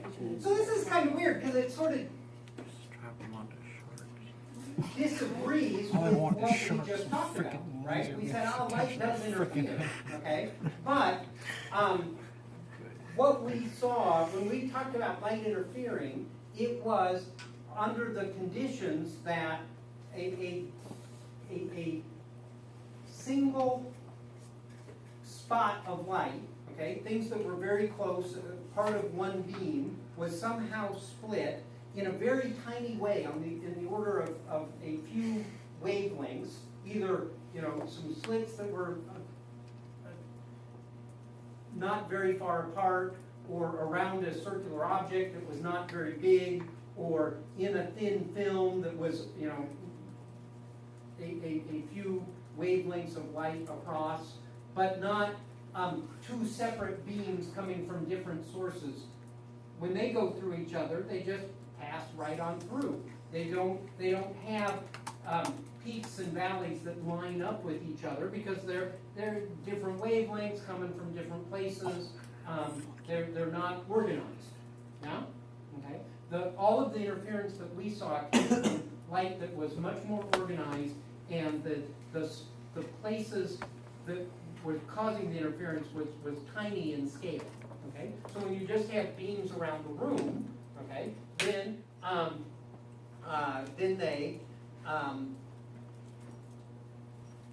they don't interfere with each other. Okay? Good.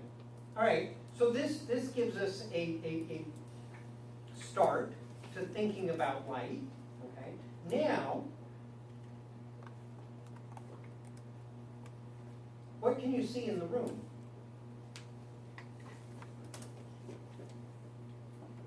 A wonderful teacher? Oh, hey, cool.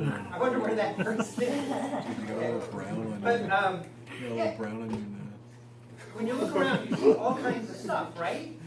Yeah. The door, everybody else, wherever this wonderful teacher is. But there are all these things. Are they all light sources? No. Then why? They're not light sources. Then why can you see them? They're reflecting light. They reflect light. When they, okay, so how can we test that? Okay, so right now we got a complicated set of sources, right? We got all these ones around the room. I'll turn off the lights again, and I can shine my light onto a particular object. Let's shine it on something. Let's shine it on this rag over here. Right? Can you see it? Maybe this. How about that? Can you see the little wooden ball there? See. Yes. Can everybody see it? Yes. Where's the light going? The light's coming from this. The light's coming from this flashlight going that way. And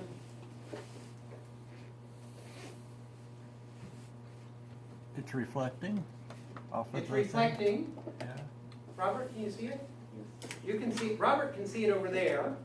And Peter, can you see it? Peter can see it over there.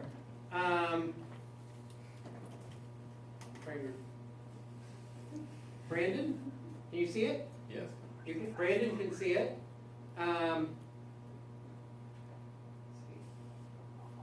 Can anybody not see it? I close my eyes. If everybody can see it, then the light hits this and it reflects that way and that way and that way and that way and that way. It's going in all these different directions. Yeah? Okay?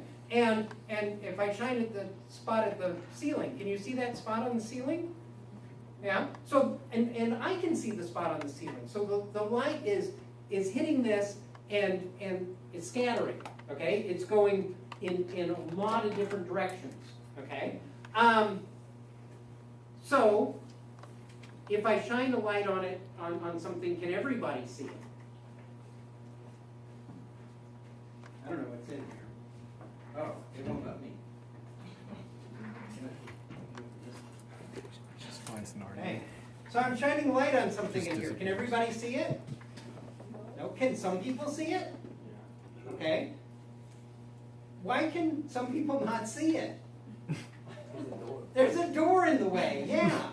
Okay. So I'm shining light on it. It's reflecting off of the lamp. There's a lamp in here which isn't on. Okay. But I'm shining light on it. It's reflecting. It's scattering. Is it Akane? Akane can see it. Okay. But she's right here, and the rest of you around here, you can't see it at all because there's a door in the way. Okay? So,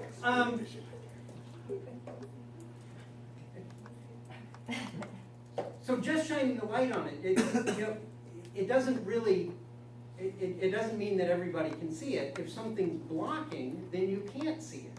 Yeah. This is easy, isn't it? Yeah? Okay. This is our test?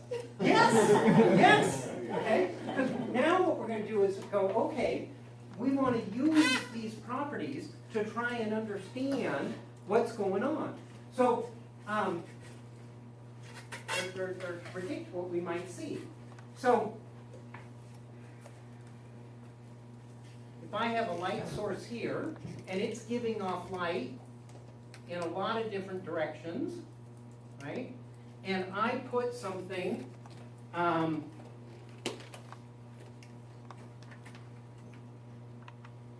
like this box up here, and I had some sort of wall over here, and I put the box there. And that's the only light source I have. What am I going to see on the wall? A shadow. How do I figure out where the shadow is going to be? Math? What kind of math? Geometry. Right. So what sort of geometry am I going to do? Geometric optics. Geometric optics time. So I'm going to, the light comes from the source. It does what? Projects. Projects. How? In a straight line. In a straight line. Okay? So if I have something straight, okay, I can say that the light is going to go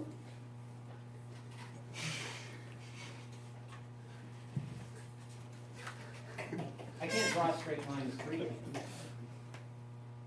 Like that. It might go like that. And it might go like that. Okay? Okay? And it might go like this. What's going to happen when it hits the edge of that box? It's going to bounce which way? Exactly perpendicular to it?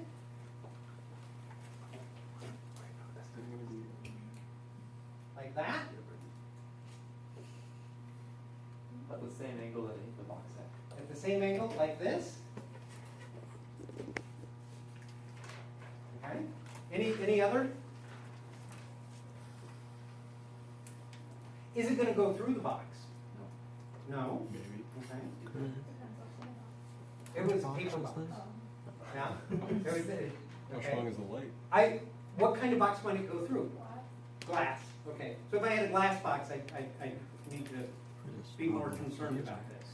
Okay. With the paper box, it's not going to go through. Strong enough laser. Okay. Right. So, cool. So we got this line coming in like that, and those. Which one? Mine. Yours? Okay. Any other thoughts? Well, if you know, one of the things we can do is that a surrogate for a light ray is a laser, right? Because a laser just goes in a single direction. And then it's light, so it does the sort of things light does. So I could say, I could have a laser source shining a ray like this until it hit the box. And then we could see where we can see the laser. If we put our eye over here and we can see the laser dot over there, then there must be a reflected ray that way, right? Okay? If we put our eye over here, then there must be a ray that way. So I'm going to take the box.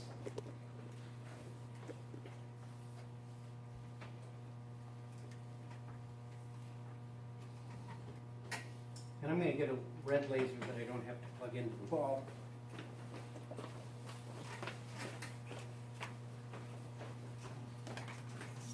Sandy news right now.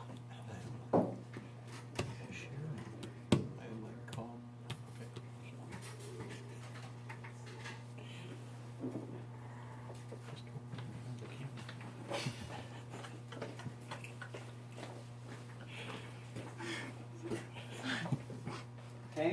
I've got the box, An hour and 45. and I've got the laser, and I'm gonna shine a dot on it. Okay, right along that path. Can you see the dot? Can anybody see the dot? Yeah, who can see the dot? I can't. Okay, cool. Were any of you here or here? Thanks. Yeah? Were you? Wait, were you standing back over here like that? To see the dot? No. No? Okay. So, sorry, I had my eyes going the other way. I was holding everything up. So who could see the dot? Okay. Ah, look. So there must have been, the ray hit this, okay, and then some light went over here, over here, over here. Could you guys over here see the dot? I It could see the didn't go that way. reflection. Yeah. Okay, so it didn't go through the box, okay, but it scattered all around. Yeah? This is a big deal, because a lot of times people get funny about reflections, okay? But most of the time when light hits something and it reflects, it goes in a lot of different directions. Maybe not through the object. Does it ever go through the object and reflect? Sure. Can you do both? Yeah? What's an example of something that can go through and reflect?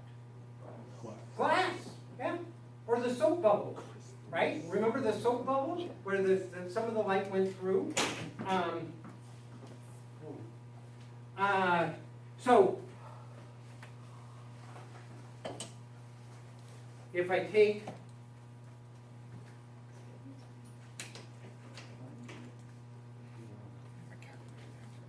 I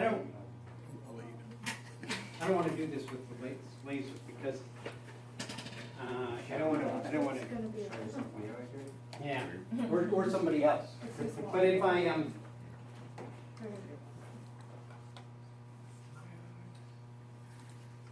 anybody see can you see a dot on the glass? Yes. Yeah. Can you see a dot Yes. that went through the glass and is reflected off the wall? Yeah, so this is reflecting off the glass and going through the glass. Okay? A material besides glass that does this? Plastic. Diamonds? Diamonds would do it too. Does it have to be transparent like glass? Maybe. Opaque.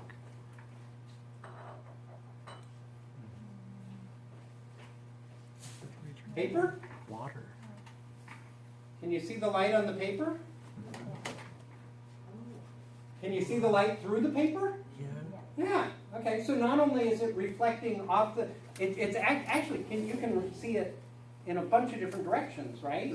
Right. So this is if we were to think about well, what's happening with that paper, we could say, yeah, forget about this. Is getting complicated. Shadows are hard. Okay. But if we go, here's some light and it's hitting this paper, and we want to know which way it goes. Okay, well, some goes that way, some goes that way, some goes that way, some goes that way, some goes that way, some goes that way, some goes this way, some goes that way, some goes that way, some goes that way, some goes that way. It scatters in just all over, right? Because, and the reason we know it is because no matter where I angled that paper, you could see the beam, right? Okay.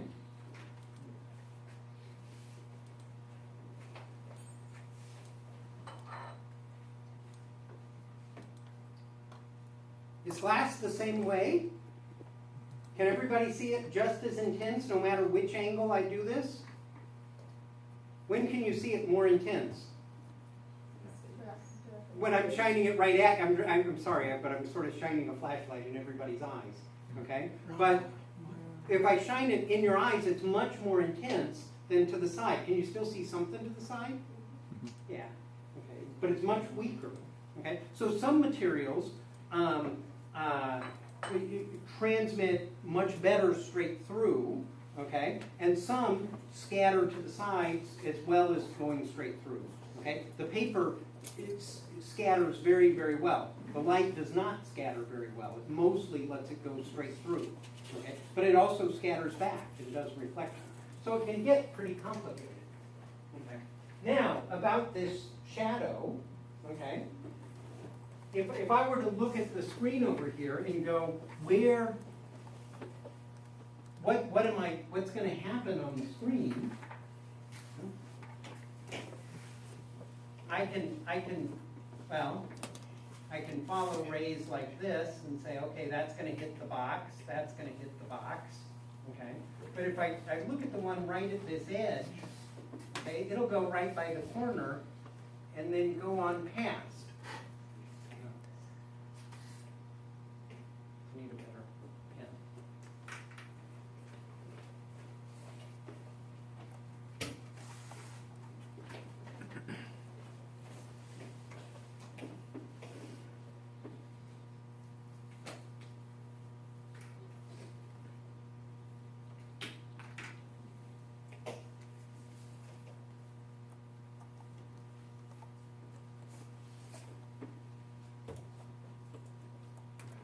And this one over here, okay, goes right on through, okay, and would hit the screen over here, and in here would be dark, or at least in shadow from this source, okay. Other rays from here, okay, could go in a straight line, okay, until they hit the wall over there, okay. So,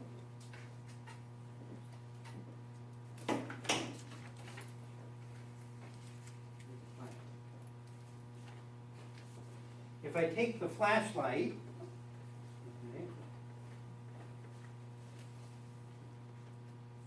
yeah, it's kind of hard to see the color.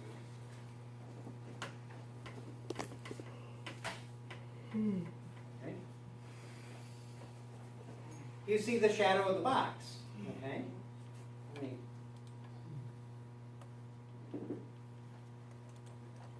Yeah? Okay? And the edges, is the box, the shadow the same size as the box? No, it's bigger. If I wanted to figure out how big it was, I could use geometry, right? I could say, here's my source, here I've got triangles here, I've got another similar triangle.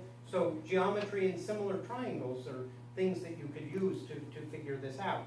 If I move the box closer to the light, what's going to happen to the shadow?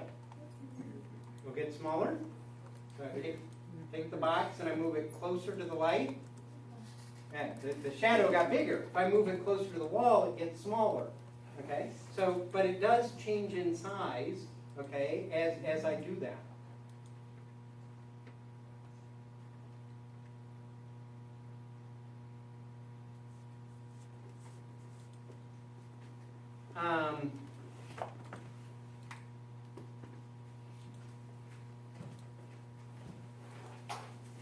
Don't rely on anyone too much. Don't rely on anyone too much. Even your shadow leaves you in your darkest moment. Holy shit, Dustin.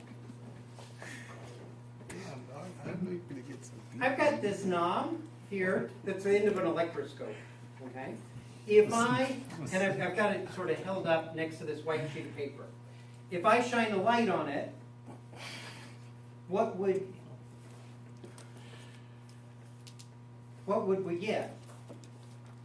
If I shine a light straight on it like that. Shadow of a ball, right? Okay, let's try it out. I do, okay? I'm shining the light here, and you can see the little shadow of the ball right there. Yeah? What if I have more than one light source? What if I've got two flashlights? I got 2 flashlights. I do. I have two flashlights, okay? And here's what I'm going to do. Well, how many shadows would you expect? 2 dim ones.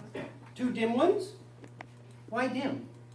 The light and the opposite flashlights and the light match with. Yeah, well, I've got 2 lights Okay, let's, Is this what you're saying?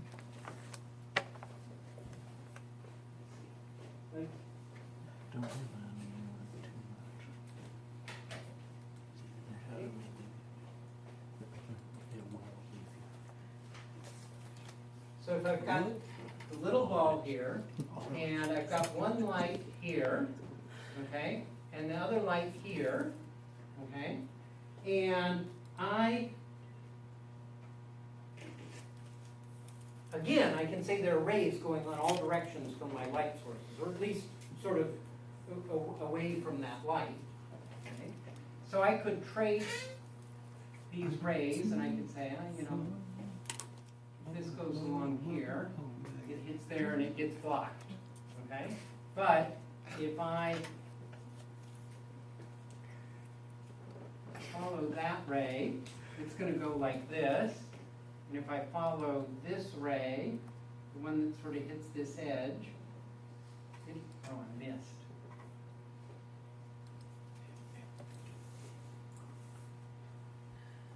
Okay. One that hits that edge, it's going to go through like that. Okay? And inside here, there would be shadow, right? If I do this one here, She said it's not raining in your bedroom.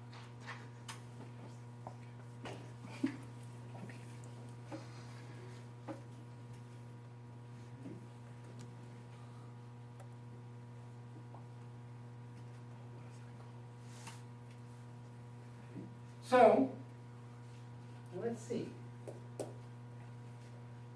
What is that called? If I put my wall back a bit like this, I'm going to see two shadows, right? Okay, one that's a shadow from this light, and one that's a shadow from that light. What if I put my wall really close, or the object really close to the wall? Okay. It turns out that, well, I'll see this where both lights are blocked, okay, and this, okay, where some of the light is blocked and some of it's not. So I can still see, if I draw one of these light rays, I should have left the one. If I draw that one, okay, going from here to that, this part of the shadow of that light has light from the other one going in there, so they'd be dimmer, right? Because one of it's a shadow of one of the lights, but not the other light. If I move the wall in really close, I can see I can see two shadows. So I think I can do that here. I think I can take the ball and move it in and out. The other thing I can do is it might be nice to know which light is causing the shadow. So I've got these colored filters, and I'll put them in front of the flashlights, and then we can tell which one's which. Okay? So I've got I will try and get, sort of a magenta and cyan.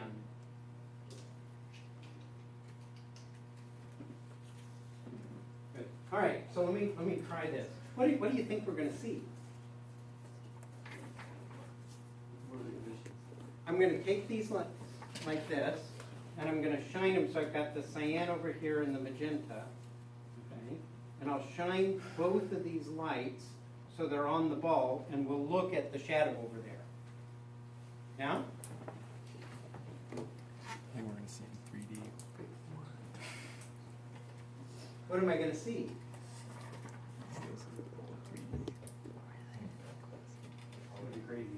It's going to be crazy? Different colors? Okay. Which colors? These two or something else? Those two and something else? Those two and something? Why? Why these two and why something else? Because they'll be mixed together at one point. I might see them mixed together. What are these two mixed together to? Purple? It's kind of a purple. Yeah. Okay. where am I gonna see the mixing? Where? In the middle? Okay. On the ball? Okay. It would be where we see both of the light rays. So where, if I'm far back, that would be on the edges and in the middle, right? Okay, if I'm close in, actually the middle's totally blocked. All right, so let's try some of this out. That's the umbra.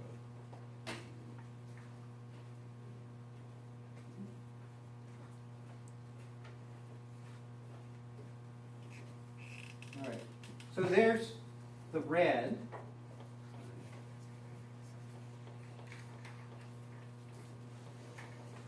Need an over? Well, I think I need to get those adjusted.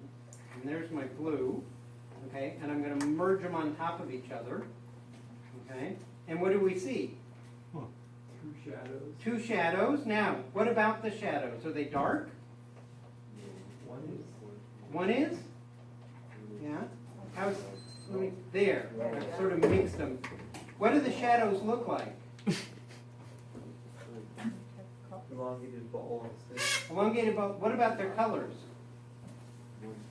Just separate colors. Separate colors, one's blue and one's red. There's no purple. There is no purple. Actually, when they overlap, it's more like white, isn't it?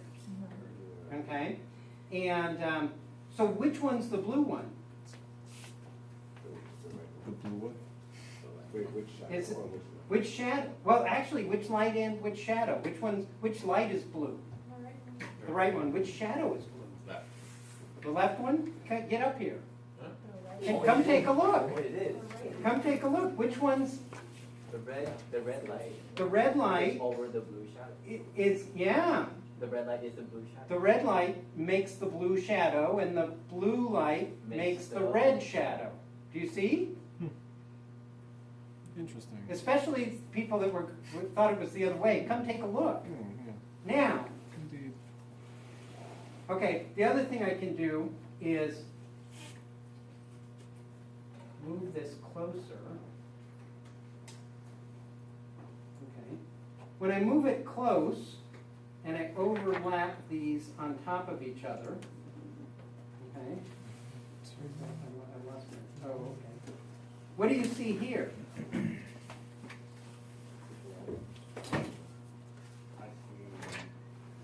And you may need to get close and kind of walk around. A white shadow? You may have to, because it's close up to the screen. Well, look at the edges. Oh, you tried. Edges? Look at the edges of the shadow. Oh, there's like blue and red shadow. Yeah, if you look at this, there's a dark shadow in the middle, and the blue and the red are on the edges. Can you see those? 3D shadow. A 3D shadow? Kind of. Yeah, I get it. So, yeah. These colors are chosen for 3D because they mix to give white, okay? And so you can get one image to each eye, okay? But, all right. So we saw? Okay, let's look at it again and see why that worked.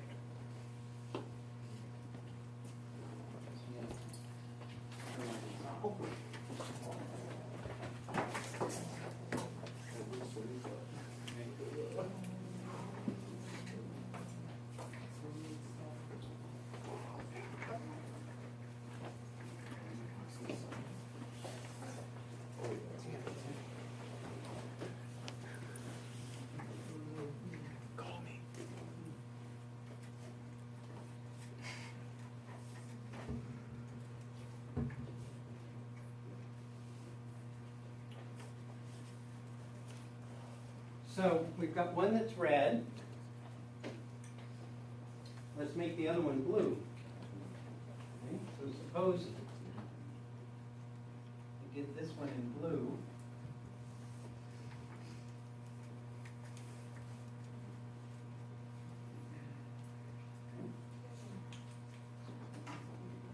Its rays would look like this.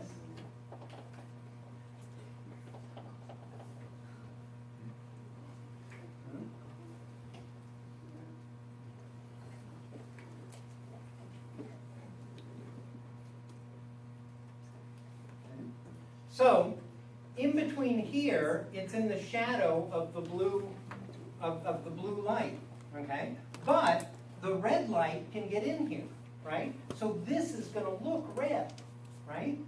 The blue light here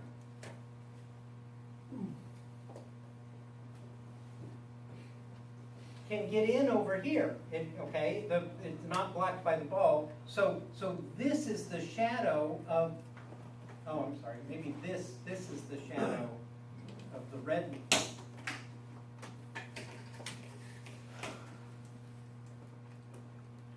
From the red light, okay? But the blue light can get in there, okay?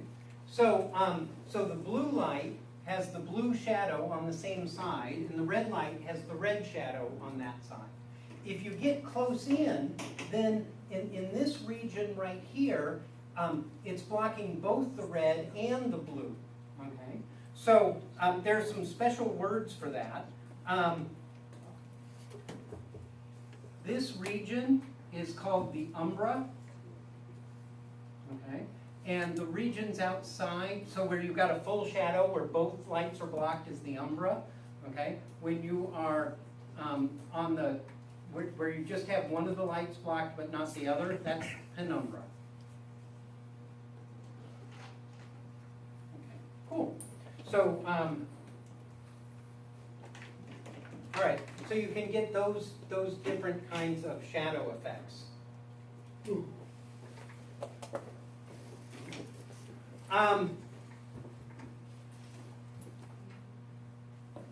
Good. I think that'll be enough. Let's take another 5-minute break and then I'll hand back the exam. Okay? Okay, and then we can start with mirrors next time.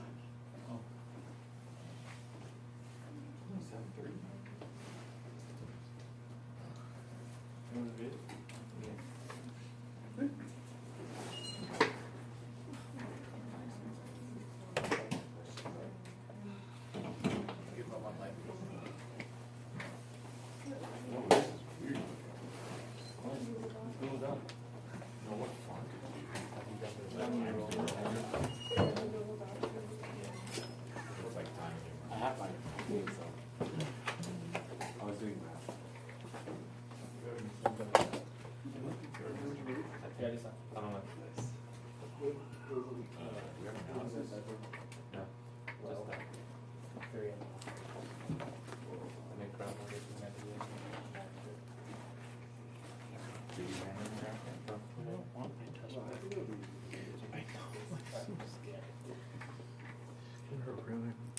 night. It's gonna ruin my night. What's your name on that? What's your name? Timmy. Use the first name. Mine's. I'm just gonna write it out for you. With a symbol.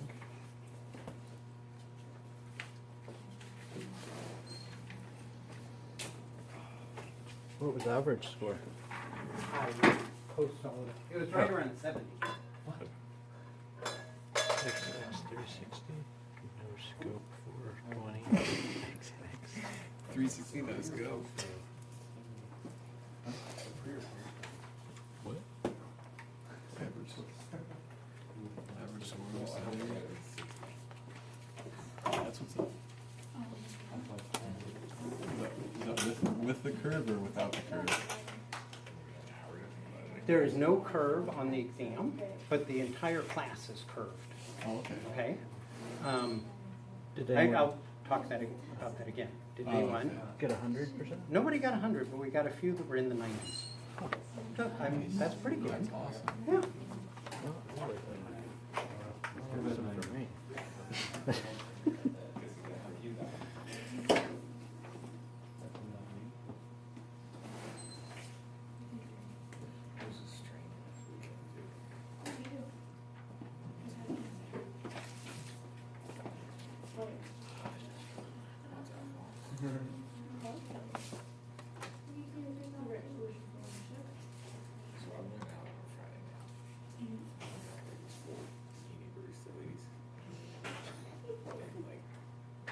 But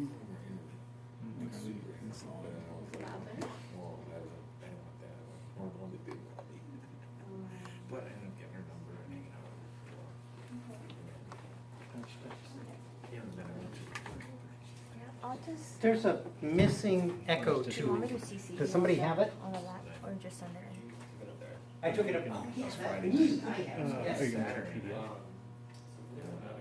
Oh, crap, he's right. Saturday day, I went. Yeah. If you send it to me, when will you? No, I know how to make it. You do? You're drunk. Okay. You need to measure the size of the tube? Okay. I haven't put them all there. I'll check to make sure that when you email it to me, it comes up the same on my version of Windows. Because if not, then I will have to send it back to you, and then you'll send it as PDF. Otherwise, my PDF will come up messed up as well already. Rulers around. You have a ruler? Good. I just sent it to you.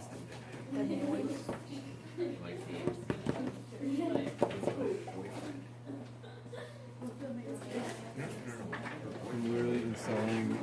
I just installed a MyBoy emulator and then I'm gonna install Pokemon. Because I can't handle waiting for the Pokemon for hours. Go away right now. Why do these chairs get so hot?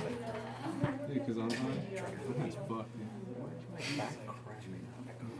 Your back's cramping? Stretch it out. Yeah, don't you remember what it taught us? No. I mean, it looked good, but no. You fucking grab a corner. Oh, yeah. And sit 90, sit your butt back, and then bring your head down. And then you shut your lap. And you also have to get up on the table. Yeah, you do. On all You're gonna fours. do that shirtless. Yeah. You fucking naughty boy. Oil yourself up first. I've got oil in my car. Oh, really? Oh, yeah. I don't think there's any need to come back here. Class party. Class dismissed. As soon as I get there, they start arguing. I should take a walk.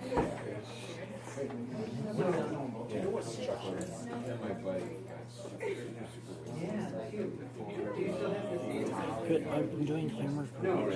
Yeah, you have? Yeah. I can see a difference in your arms. You can? Oh, yeah. Oh, yeah. Where have you been going?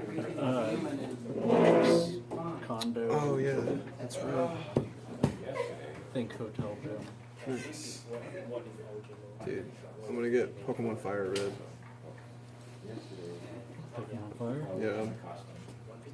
I'm excited. My legs have gotten better too. Nice. But the heaviest dumbbells they have are 40 pounds. Yeah?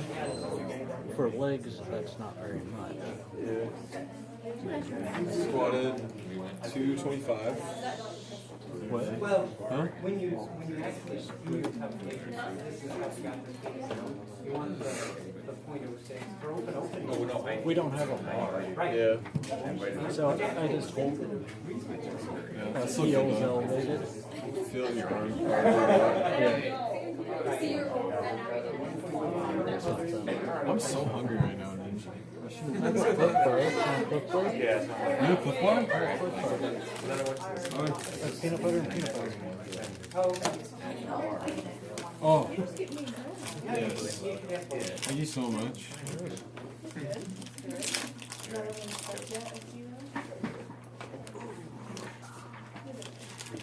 What you looking at, boys? Whatever you're eating, it looks like somebody threw it up and then like caramelized it. That's exactly what it is. How'd you know? I like to leave them on the dash of my car, and then they're soft and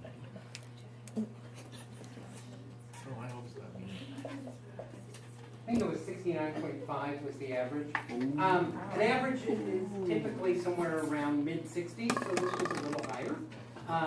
So that's not bad. That's pretty good. I have a grade sheet that I'll pass around after I hand back the exams. It's got sort of an estimate of where things stand with everything put in it, okay? So that's the formal labs, the in-class problems, the homework, that sort of thing. Just so you know, I do drop one of the in-class problems, that happens automatically, okay, and is already in there. And so if you missed one, that's the one that's dropped. If one of them you didn't score as well as the other, it got dropped, okay? And that, I'll keep that. And then I also drop one, the Exams? informal, not an exam, but the informal labs, okay? Because we don't redo the informal labs. So, if some tragedy happens and your car doesn't start, or you've got to go to the doctor because you're really sick or something, I figure you get one of those, right? Okay? Or if you show up for everything, and I'm just going to drop the lowest one, okay? Fire. Good. So I'll go ahead and hand this back, and we can go over things. Justin? Number one. I have no idea. Peter? I could have gotten all of them wrong. I got below average. Yeah, I don't think I could. Robert? Me and you were gonna. Wait, you got people average? I got You wanna make a wager who did Then that? Elizabeth? We can make it the. What? We'll then I have to. Ken? You can't. 30 pounds per point. I can't move. Jeong-Jin? I can't move the second one. The entire set. Nathan? I know how to do the second one. Yeah. Yeah, okay. Fong? We curves the class. Justin? You don't wanna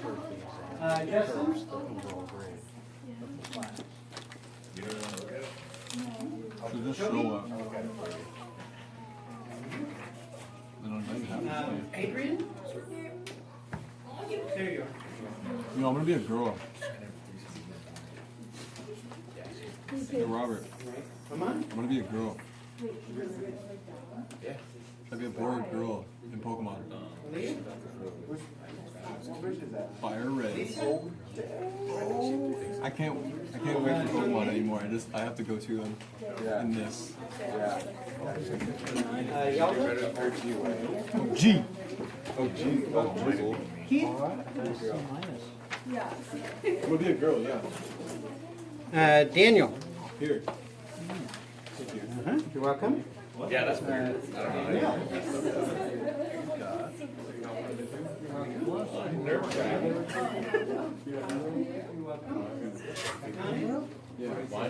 She lives way too far away. Brandon? I like to write.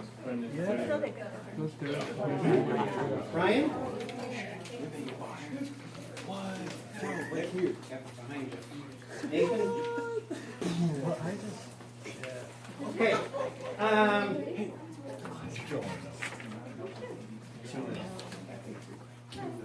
Did everybody get back in here? Well, move this around like that. There's a great sheet to sort of help you exam.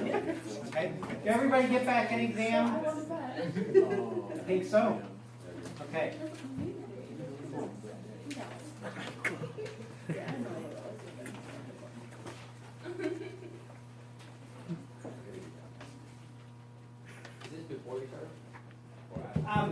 So I read that one. there's no curve on the exam, okay? But the whole class is curved. If you go and look at what it takes to get an A, what it takes to get a B, the cutoff for the A's and A minuses is in the well, sort of like 87 or something.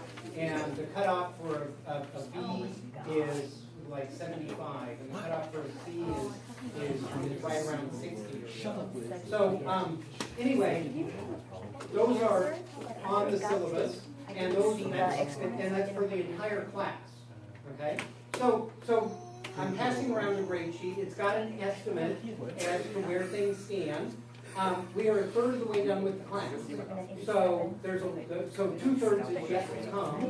Okay, it's possible that there's a lot of motion. That said, things look reasonably well. Take a look at what's that? It's like 87. No, for the whole class. Okay. Or I think that 87 and a half is an 8. Okay, it's on the syllabus. Okay? But it's not 90 is the cutoff for A minus. And our 90 or 93 is okay. 87.5 is A minus 10.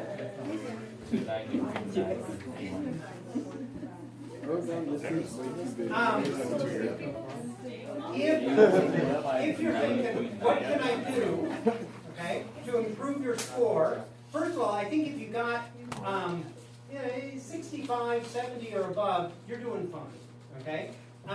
Then what I would focus on is making sure that you are nailing your homework, nailing the lab, and things should go well.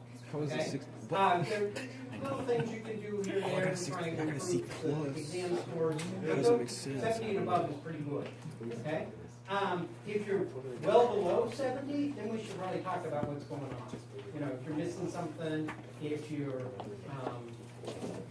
what, maybe some more. Basically, we want to figure out why it is that it didn't work out, and see what we can do to improve it. Okay?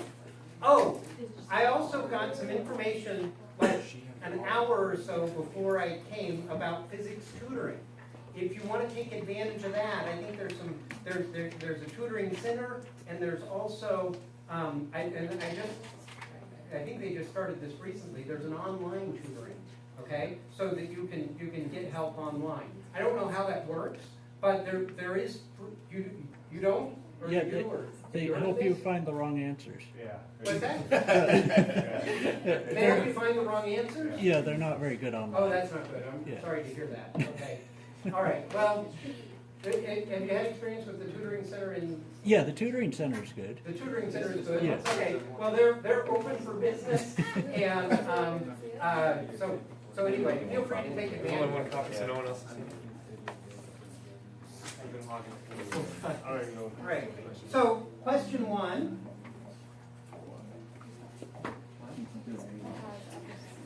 It says the total mechanical energy in a simple harmonic oscillator is, well, if you remember, it was going back and forth between potential and kinetic, but it stays constant, okay? So that was D. Okay? Number 2 says a sinusoidal transverse wave is traveling on a spring. Any point, or on a string, any point on the string, well, it's going to move, as the wave is, sinusoidal wave is traveling along, any point moves up and down, okay, with simple harmonic motion, and it's at the same frequency as the wave, okay? So that was C.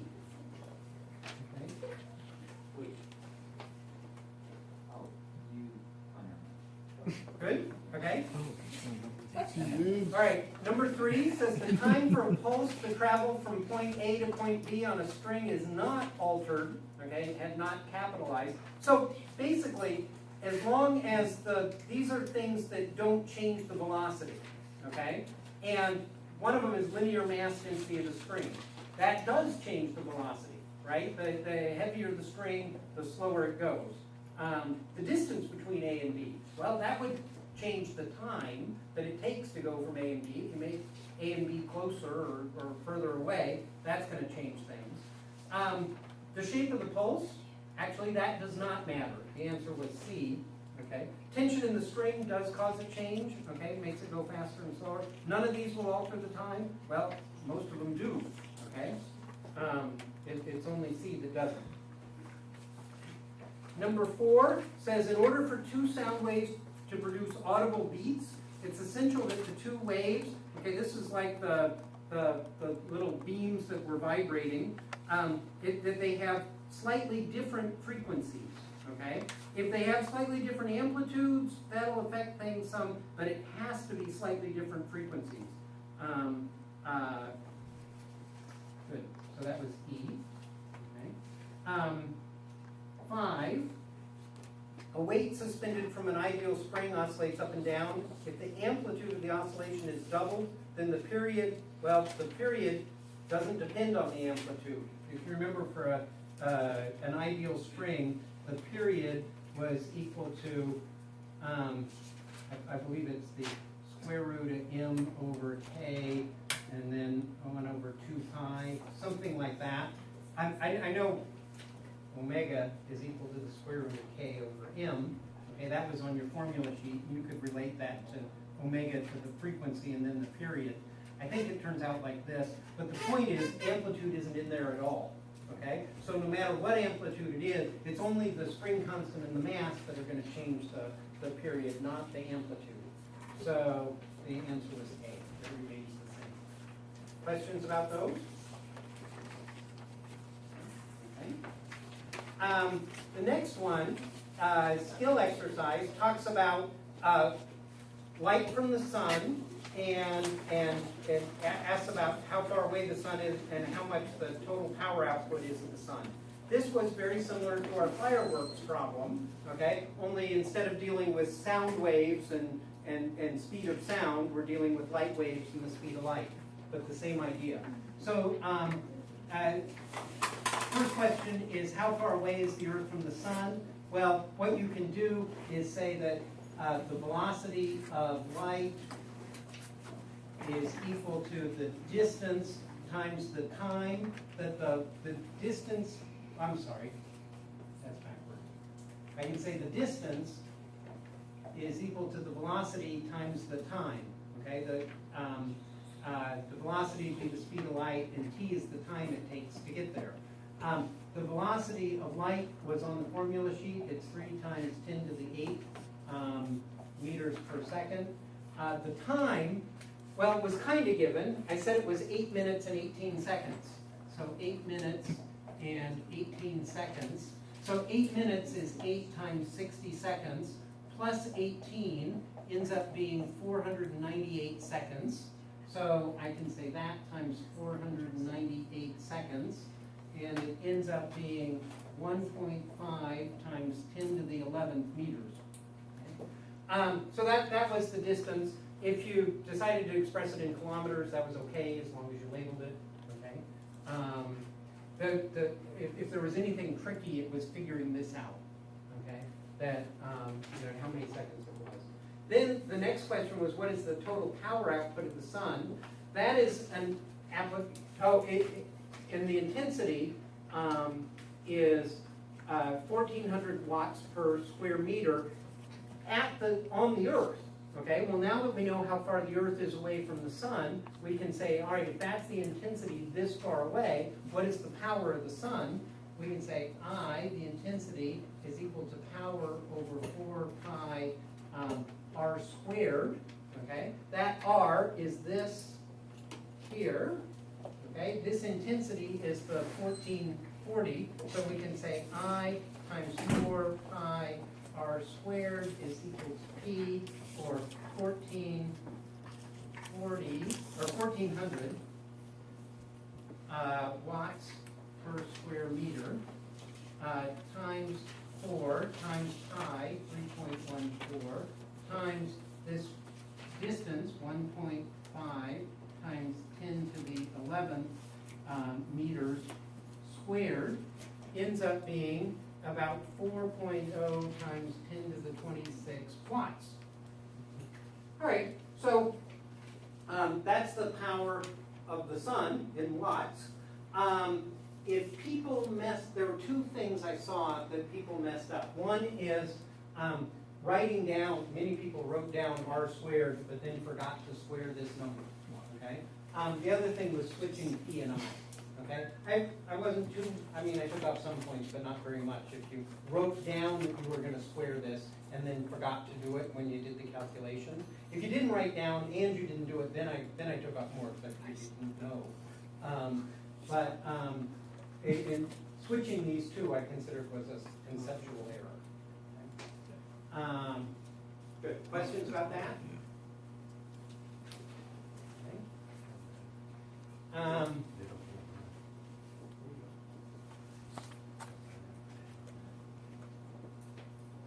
All right. The next one dealt with a mass on a spring and it's oscillating. And I said that the equation that's governing the oscillations is x is equal to A cosine 2 pi f t, and A is equal to 0.4 meters, and F is equal to 1.2 hertz. And I said the mass, which isn't in this formula, is equal to 150 grams. Okay? So the first thing I asked for is, what is the amplitude of the motion? Well, the amplitude is really A. It was pretty much just given. So you can say A is equal to 0.4 meters. That's the amplitude of the motion. B says, what is the frequency of the motion in radians per second? Well, I gave you the frequency F in hertz, which is cycles per second. Okay? In radians per second, it's 2 pi F. So you can say omega, and I didn't care really whether you named it omega, but omega is the radians per second, is 2 pi F. So that should be 2 times pi, 3.14, times F, which is 1.2, and that ends up being about 7.5 radians per second. C says, what's the period of the motion? Okay. Period is equal to 1 over F. We were given F as 1.2, so period is equal to 1 over 1.2, which ends up being about 0.83 seconds. Okay. D says, what's the spring constant? Okay. I'll tell you the way I did it, but there were some other ways of doing it that were also good and kind of clever.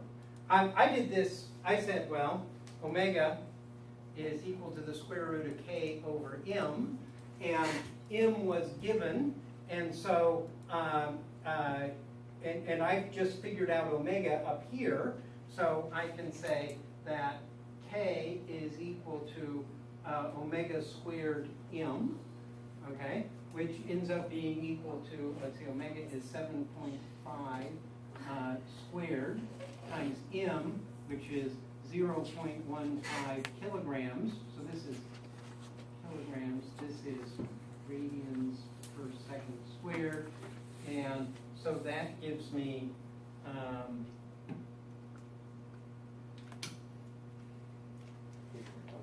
it was 8.4 newtons per meter. 8.4, 8.5, something like that. Okay. E then says, what's the maximum velocity? And I did it like this. I said 1/2 mv max squared. Okay, which is when at the maximum velocity, this is an expression of the kinetic energy.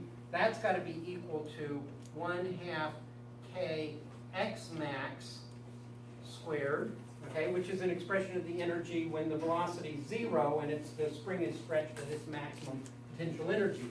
This x max is just A, right, the amplitude of the motion. We solve for k.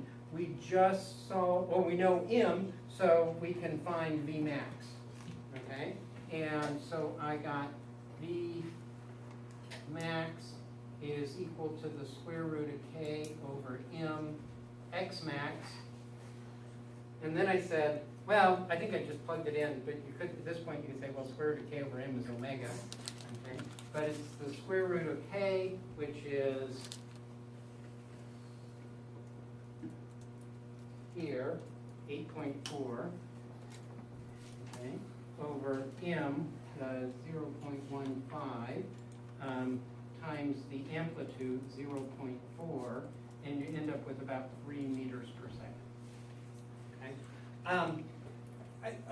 A number of people did this, solved part E first, okay, by saying, hey, I know that V max is A times 2 pi F, okay? And so they found V max down here, and then used V max to find K. How'd they do that?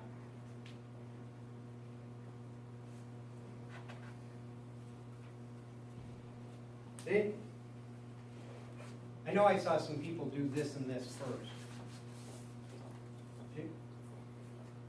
Maybe? Maybe I'm thinking of something But anyway, like I said, this is one way of doing it. There are other ways of doing it. As long as you did it a valid way, you would have got the right answer. And also, I checked, okay, and tried to follow what you were doing. And if you did it a valid way, I gave you credit. Good. Questions about those? Okay.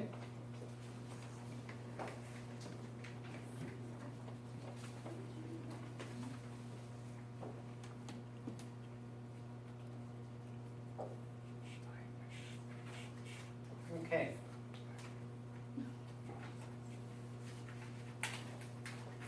The next one said a rope has a mass of 2 kilograms and is 9 meters long. Okay? And the displacement of the rope, I said y of x and t is equal to 0.05 sine 3.04 x minus 15t. Okay? And I also gave you y is equal y of x and t is equal to a cosine 2 pi x over lambda minus t over period, like that. And I said, don't worry about that sine and cosine, okay? Essentially, if you wait half a cycle, sine and cosine are the same. Wait a quarter of a cycle. If you half a cycle, you get sine as minus sine, okay? So really, that's just phase shifted. Don't worry about the fact that this is cosine and that one's sine, and your same technique should work. So, part A says, what's the amplitude of the motion? Well, the amplitude is going to be A is equal to 0.05. Okay, which we can just pull from that equation. B says, what's the frequency in hertz? Okay, well, what I did is I said, well, frequency is 1 over the period. Okay, so if I knew the period, I could find the frequency. Then, if I distribute my 2 pi, I can say 2 pi over t, 2 pi over the period, is equal to the coefficient in front of the t. Okay, so that's equal to 15. So the period is equal to 2 times pi, 3.14, divided by 15. Okay, so the period is equal to 2.4 hertz. Okay, so if period is 2.4 hertz, then F is equal to 1 over 2.4, which turns, wait, period is, I've got ahead of myself. This is basically 6 over 15. This is about 0.4 seconds, okay? And so 1 over 0.4 is equal to 2.4 hertz. Okay, so that was the frequency in hertz. C, the wavelengths. This was the same sort of thing. I could say 2 pi over lambda, okay, is equal to this, which is the number in front of the x, is equal to 3.04. Okay, so lambda is equal to 2 times 3.14 all over 3.04, which is equal to about 2.07 meters. Okay. All right, so that was fine. D is the speed of the wave. I said, well, the velocity is equal to f lambda, and I now have f, which I got from B, and lambda in C, so I can say that's 2.4 hertz, okay, and lambda is 2.07 meters, okay, which ends up being 4.9 meters per second. And then E, it said, what is the tension on the string? Okay. The tension on the string, I can say the velocity of a wave going down the rope is equal to the square root of the tension over the mass density. Okay? And tension is what I want to solve. I have velocity from up here, and the mass density, mu, is the total mass divided by the length. Okay? Well, I have the total mass and the length. It was 2 kilograms over 9. Okay? So that is 2 over 9, which is, I don't know, it's 2 over 9. 0.22. Okay? And then I have the velocity, so I could say v squared times mu is equal to t, the tension, and so that is 4.9 squared times mu, 0.22, is equal to, it's about 5.4 newtons. Okay? So that's the tension. Again, there were other ways of doing it.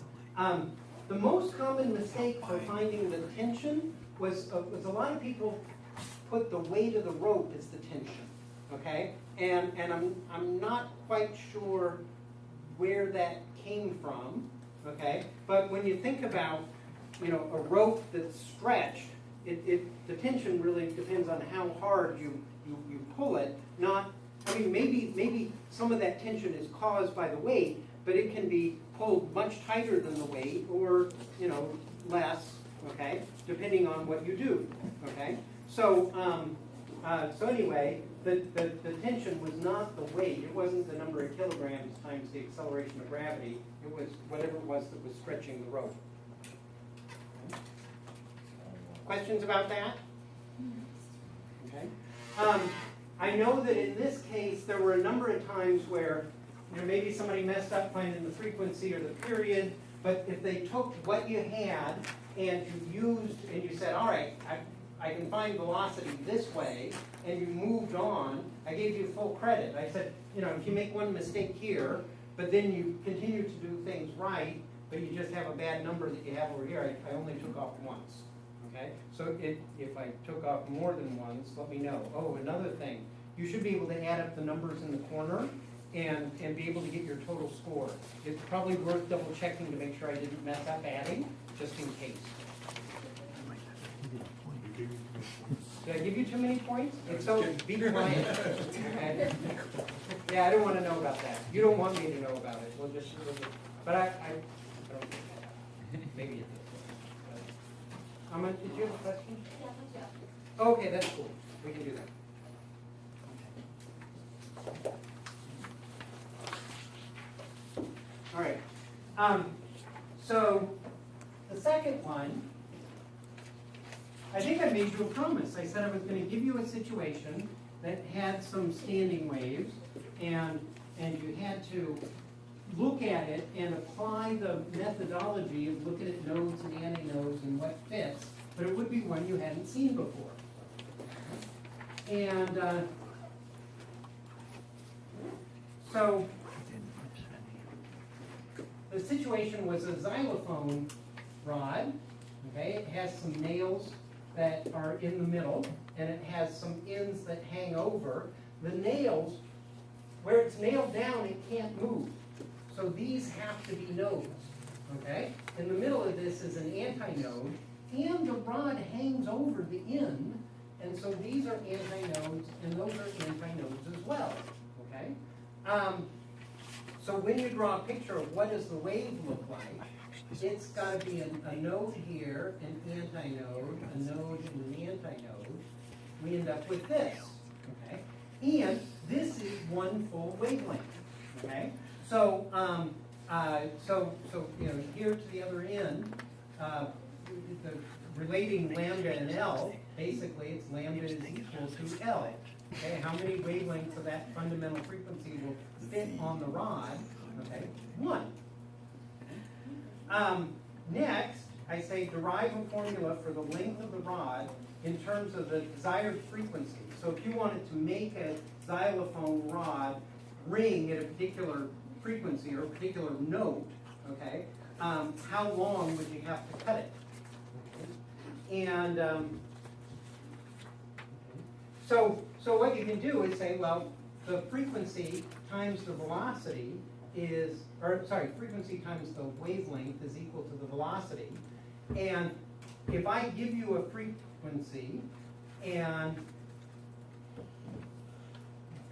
we know this velocity and lambda is equal to L, then we can say FL, okay, is equal to V, or L is equal to V over F.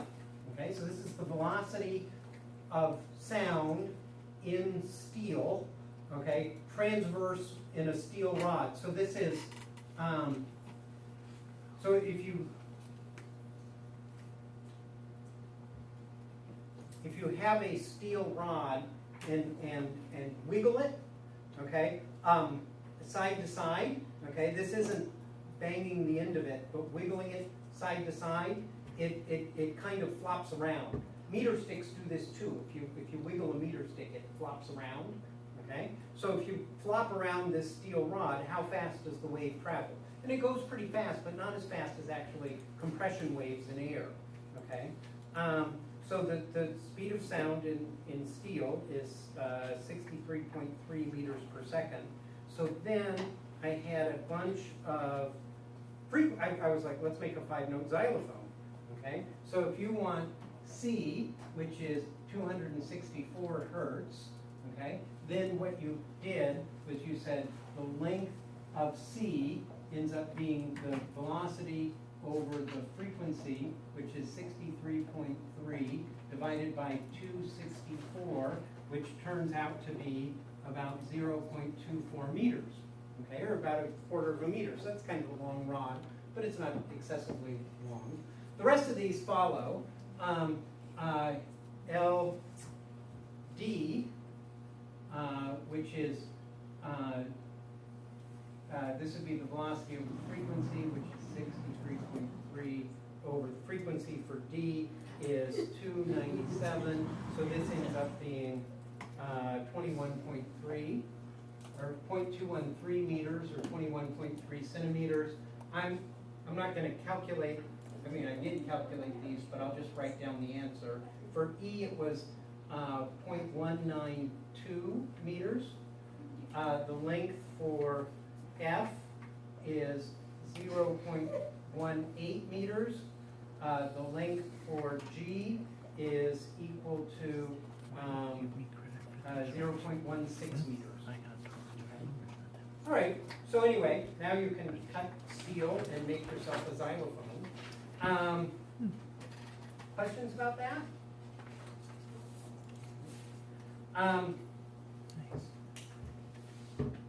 I tried to look at how you solve the problems, okay? So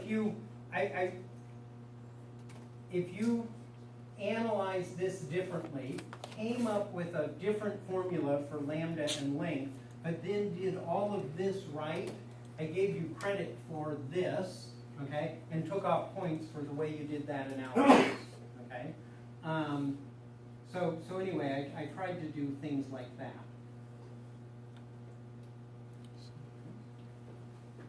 All right. All right, the last one was the hardest one. And it was in large part a Doppler effect, but it also involves some kinematics and things like that from Physics 114.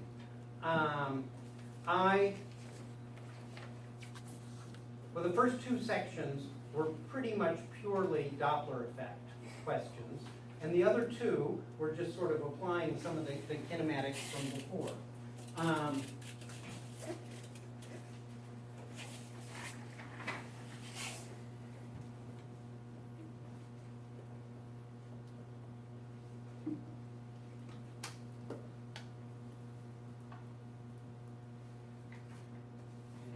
So it says, you're traveling down the road at 120 kilometers an hour, and you pass a policeman on a motorcycle.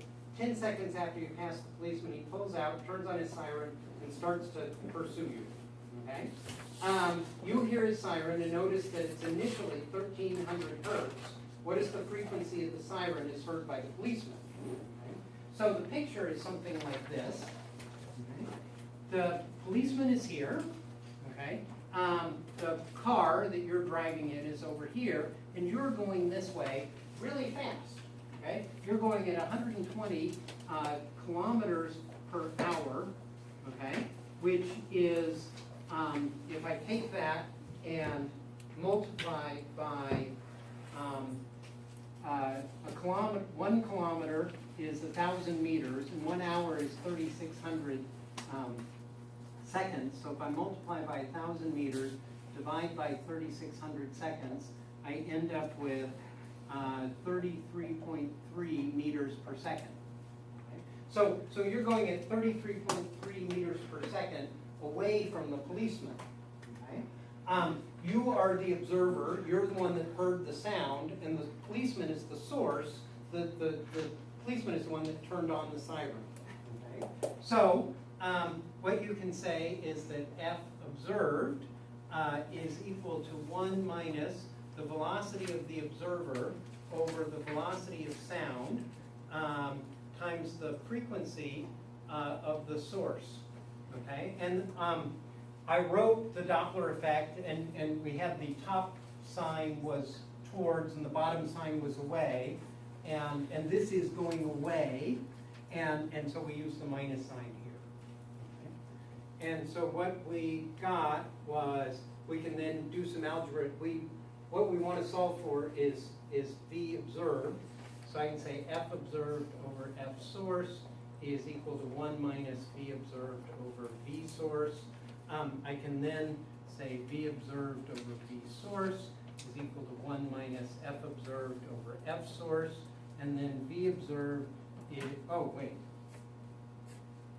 I want to solve for V source. V source is equal to V observed over 1 minus F observed over F source. So then I can say, well, V observed, V of the observer is 33.3 meters per second over 1 minus the frequency that was observed. Wait, what am I solving for? I'm sorry, I messed that up. Problem 1, or part 1. I'm solving for the frequency of the source. Never mind. Oh, this is much easier. I'm solving for that, so I can say frequency of the source is equal to frequency observed over 1 minus the velocity of the observer, which is divided by the velocity of sound. Okay, so the frequency observed is 1300 hertz. Okay, divided by 1 minus the velocity of the observer is 33.3 over 343, okay, for a speed of sound, and you end up with 1440 hertz. So this is what the policeman hears. You hear something lower pitched because you're going away really fast. Okay. All right. So for part B,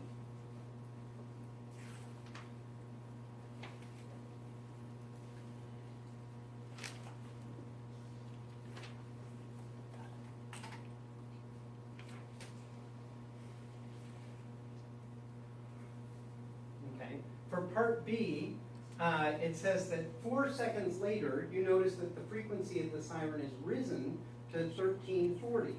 So what is the velocity of the motorcycle, of the policeman at this time? Okay. Well, we can use the same thing. You're still moving away from the motorcycle, only instead of but now, since the motorcycle is chasing you, you're not moving away from the motorcycle at 33.3 meters per second. You're moving not quite so fast because it's catching up with you. Okay? So what you can say is that, again,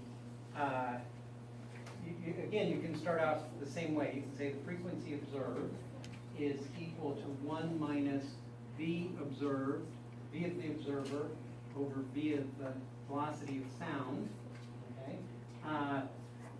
F of the source, okay? We now know what the source is, and what we can solve is how fast we're now moving away from the source, okay? So we can solve that one for, this is where I gotta solve for V observed. I can say F observed over F source is equal to 1 minus V observed over Vs. So V observed over Vs is equal to 1 minus F observed over Fs. V observed is equal to 1 minus F observed over Fs times Vs, which is equal to 1 minus F observed is 1340. The real frequency is 1440. Velocity of the source, okay.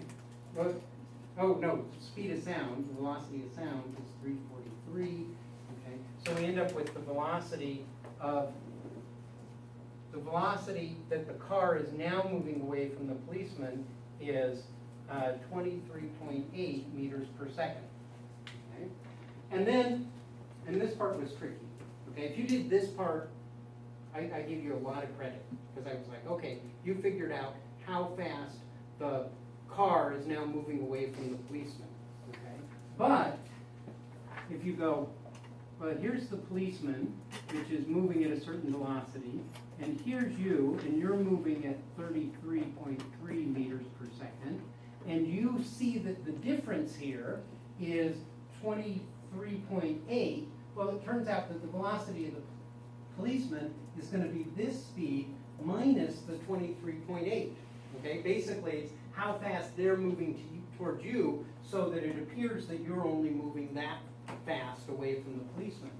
Okay, so V of the policeman ends up being 33.3 minus 23.8, which ends up being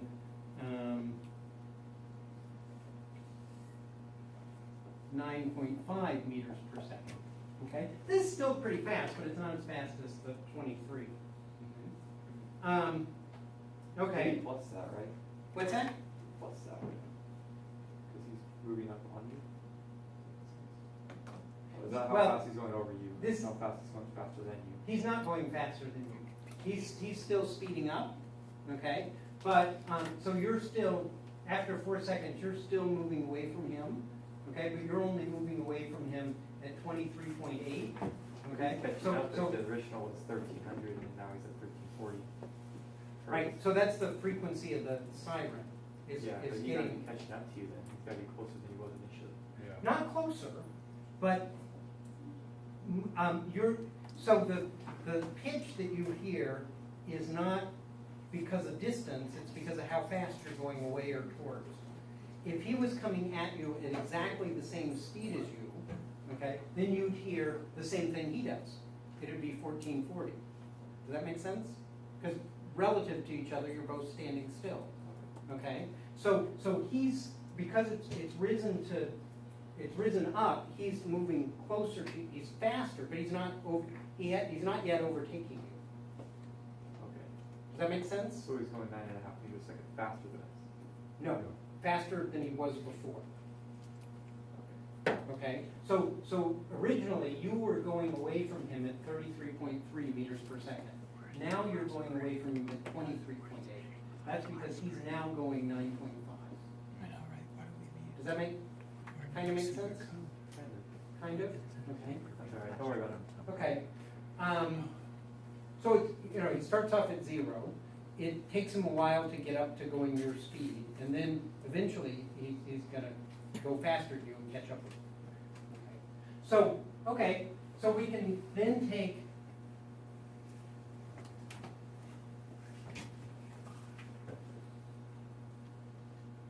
this situation and say that, well, I then say, assuming the motorcycle has constant acceleration, find that acceleration.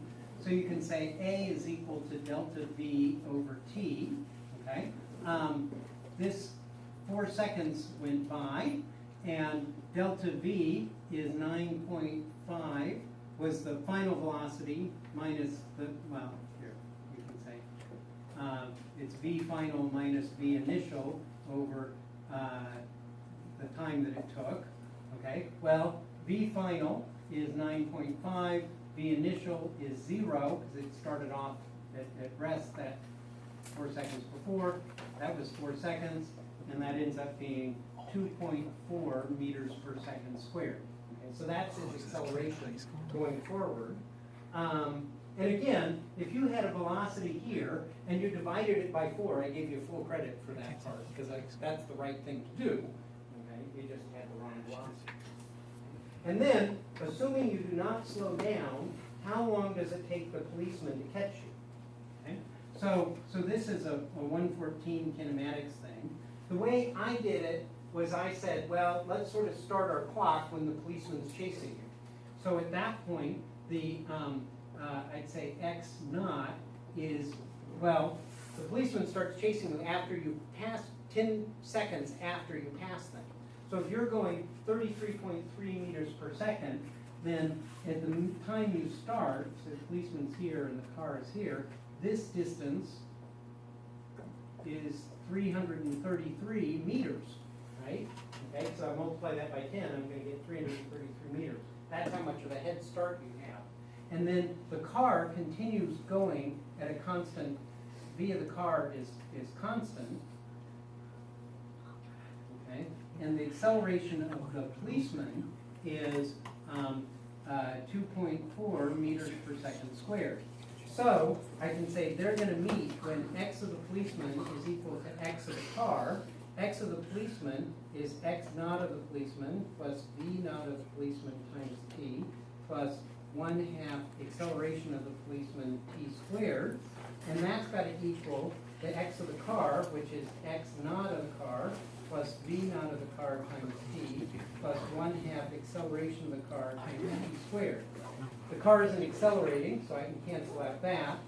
The policeman starts off at 0, and the initial velocity is 0. So what I end up with is a quadratic equation here. I've got x naught of the car plus v naught of the car times t minus 1/2 a of the policeman times t squared is equal to 0. So I can solve for that. I can say that I can apply the quadratic formula. I can say that t is equal to minus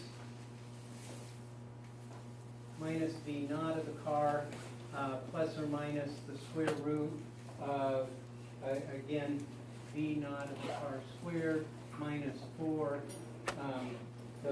On the squared term, I've got minus 1/2 2.4, and then the 333 all over 2 times the acceleration, which is 2 times 1/2, 8 the acceleration, which is 2.4, and I end up with well, one of my results is negative, but the one that's not negative ends up being 35.5 seconds. Okay, so if you got somewhere around 35 seconds to catch up with the policeman, that was fine. The most common mistake, they catch each other when their positions are the same. Okay, a lot of people said, well, it's when their velocity, so when the velocity of the policeman is equal to the velocity of the car. Okay, and that's not true. Okay, it's not like if a cop starts chasing you and they get to going your speed, then they haven't caught you. If they start off at 0 and they get up to matching your speed, they're just following you and lagging a certain distance behind. To catch you, they've got to actually get to your position and end up going faster than you. Okay? All right. Yeah, let me know if you have any questions. And there. Quadratic equations. Oh man, I can it's true. It was pretty easy.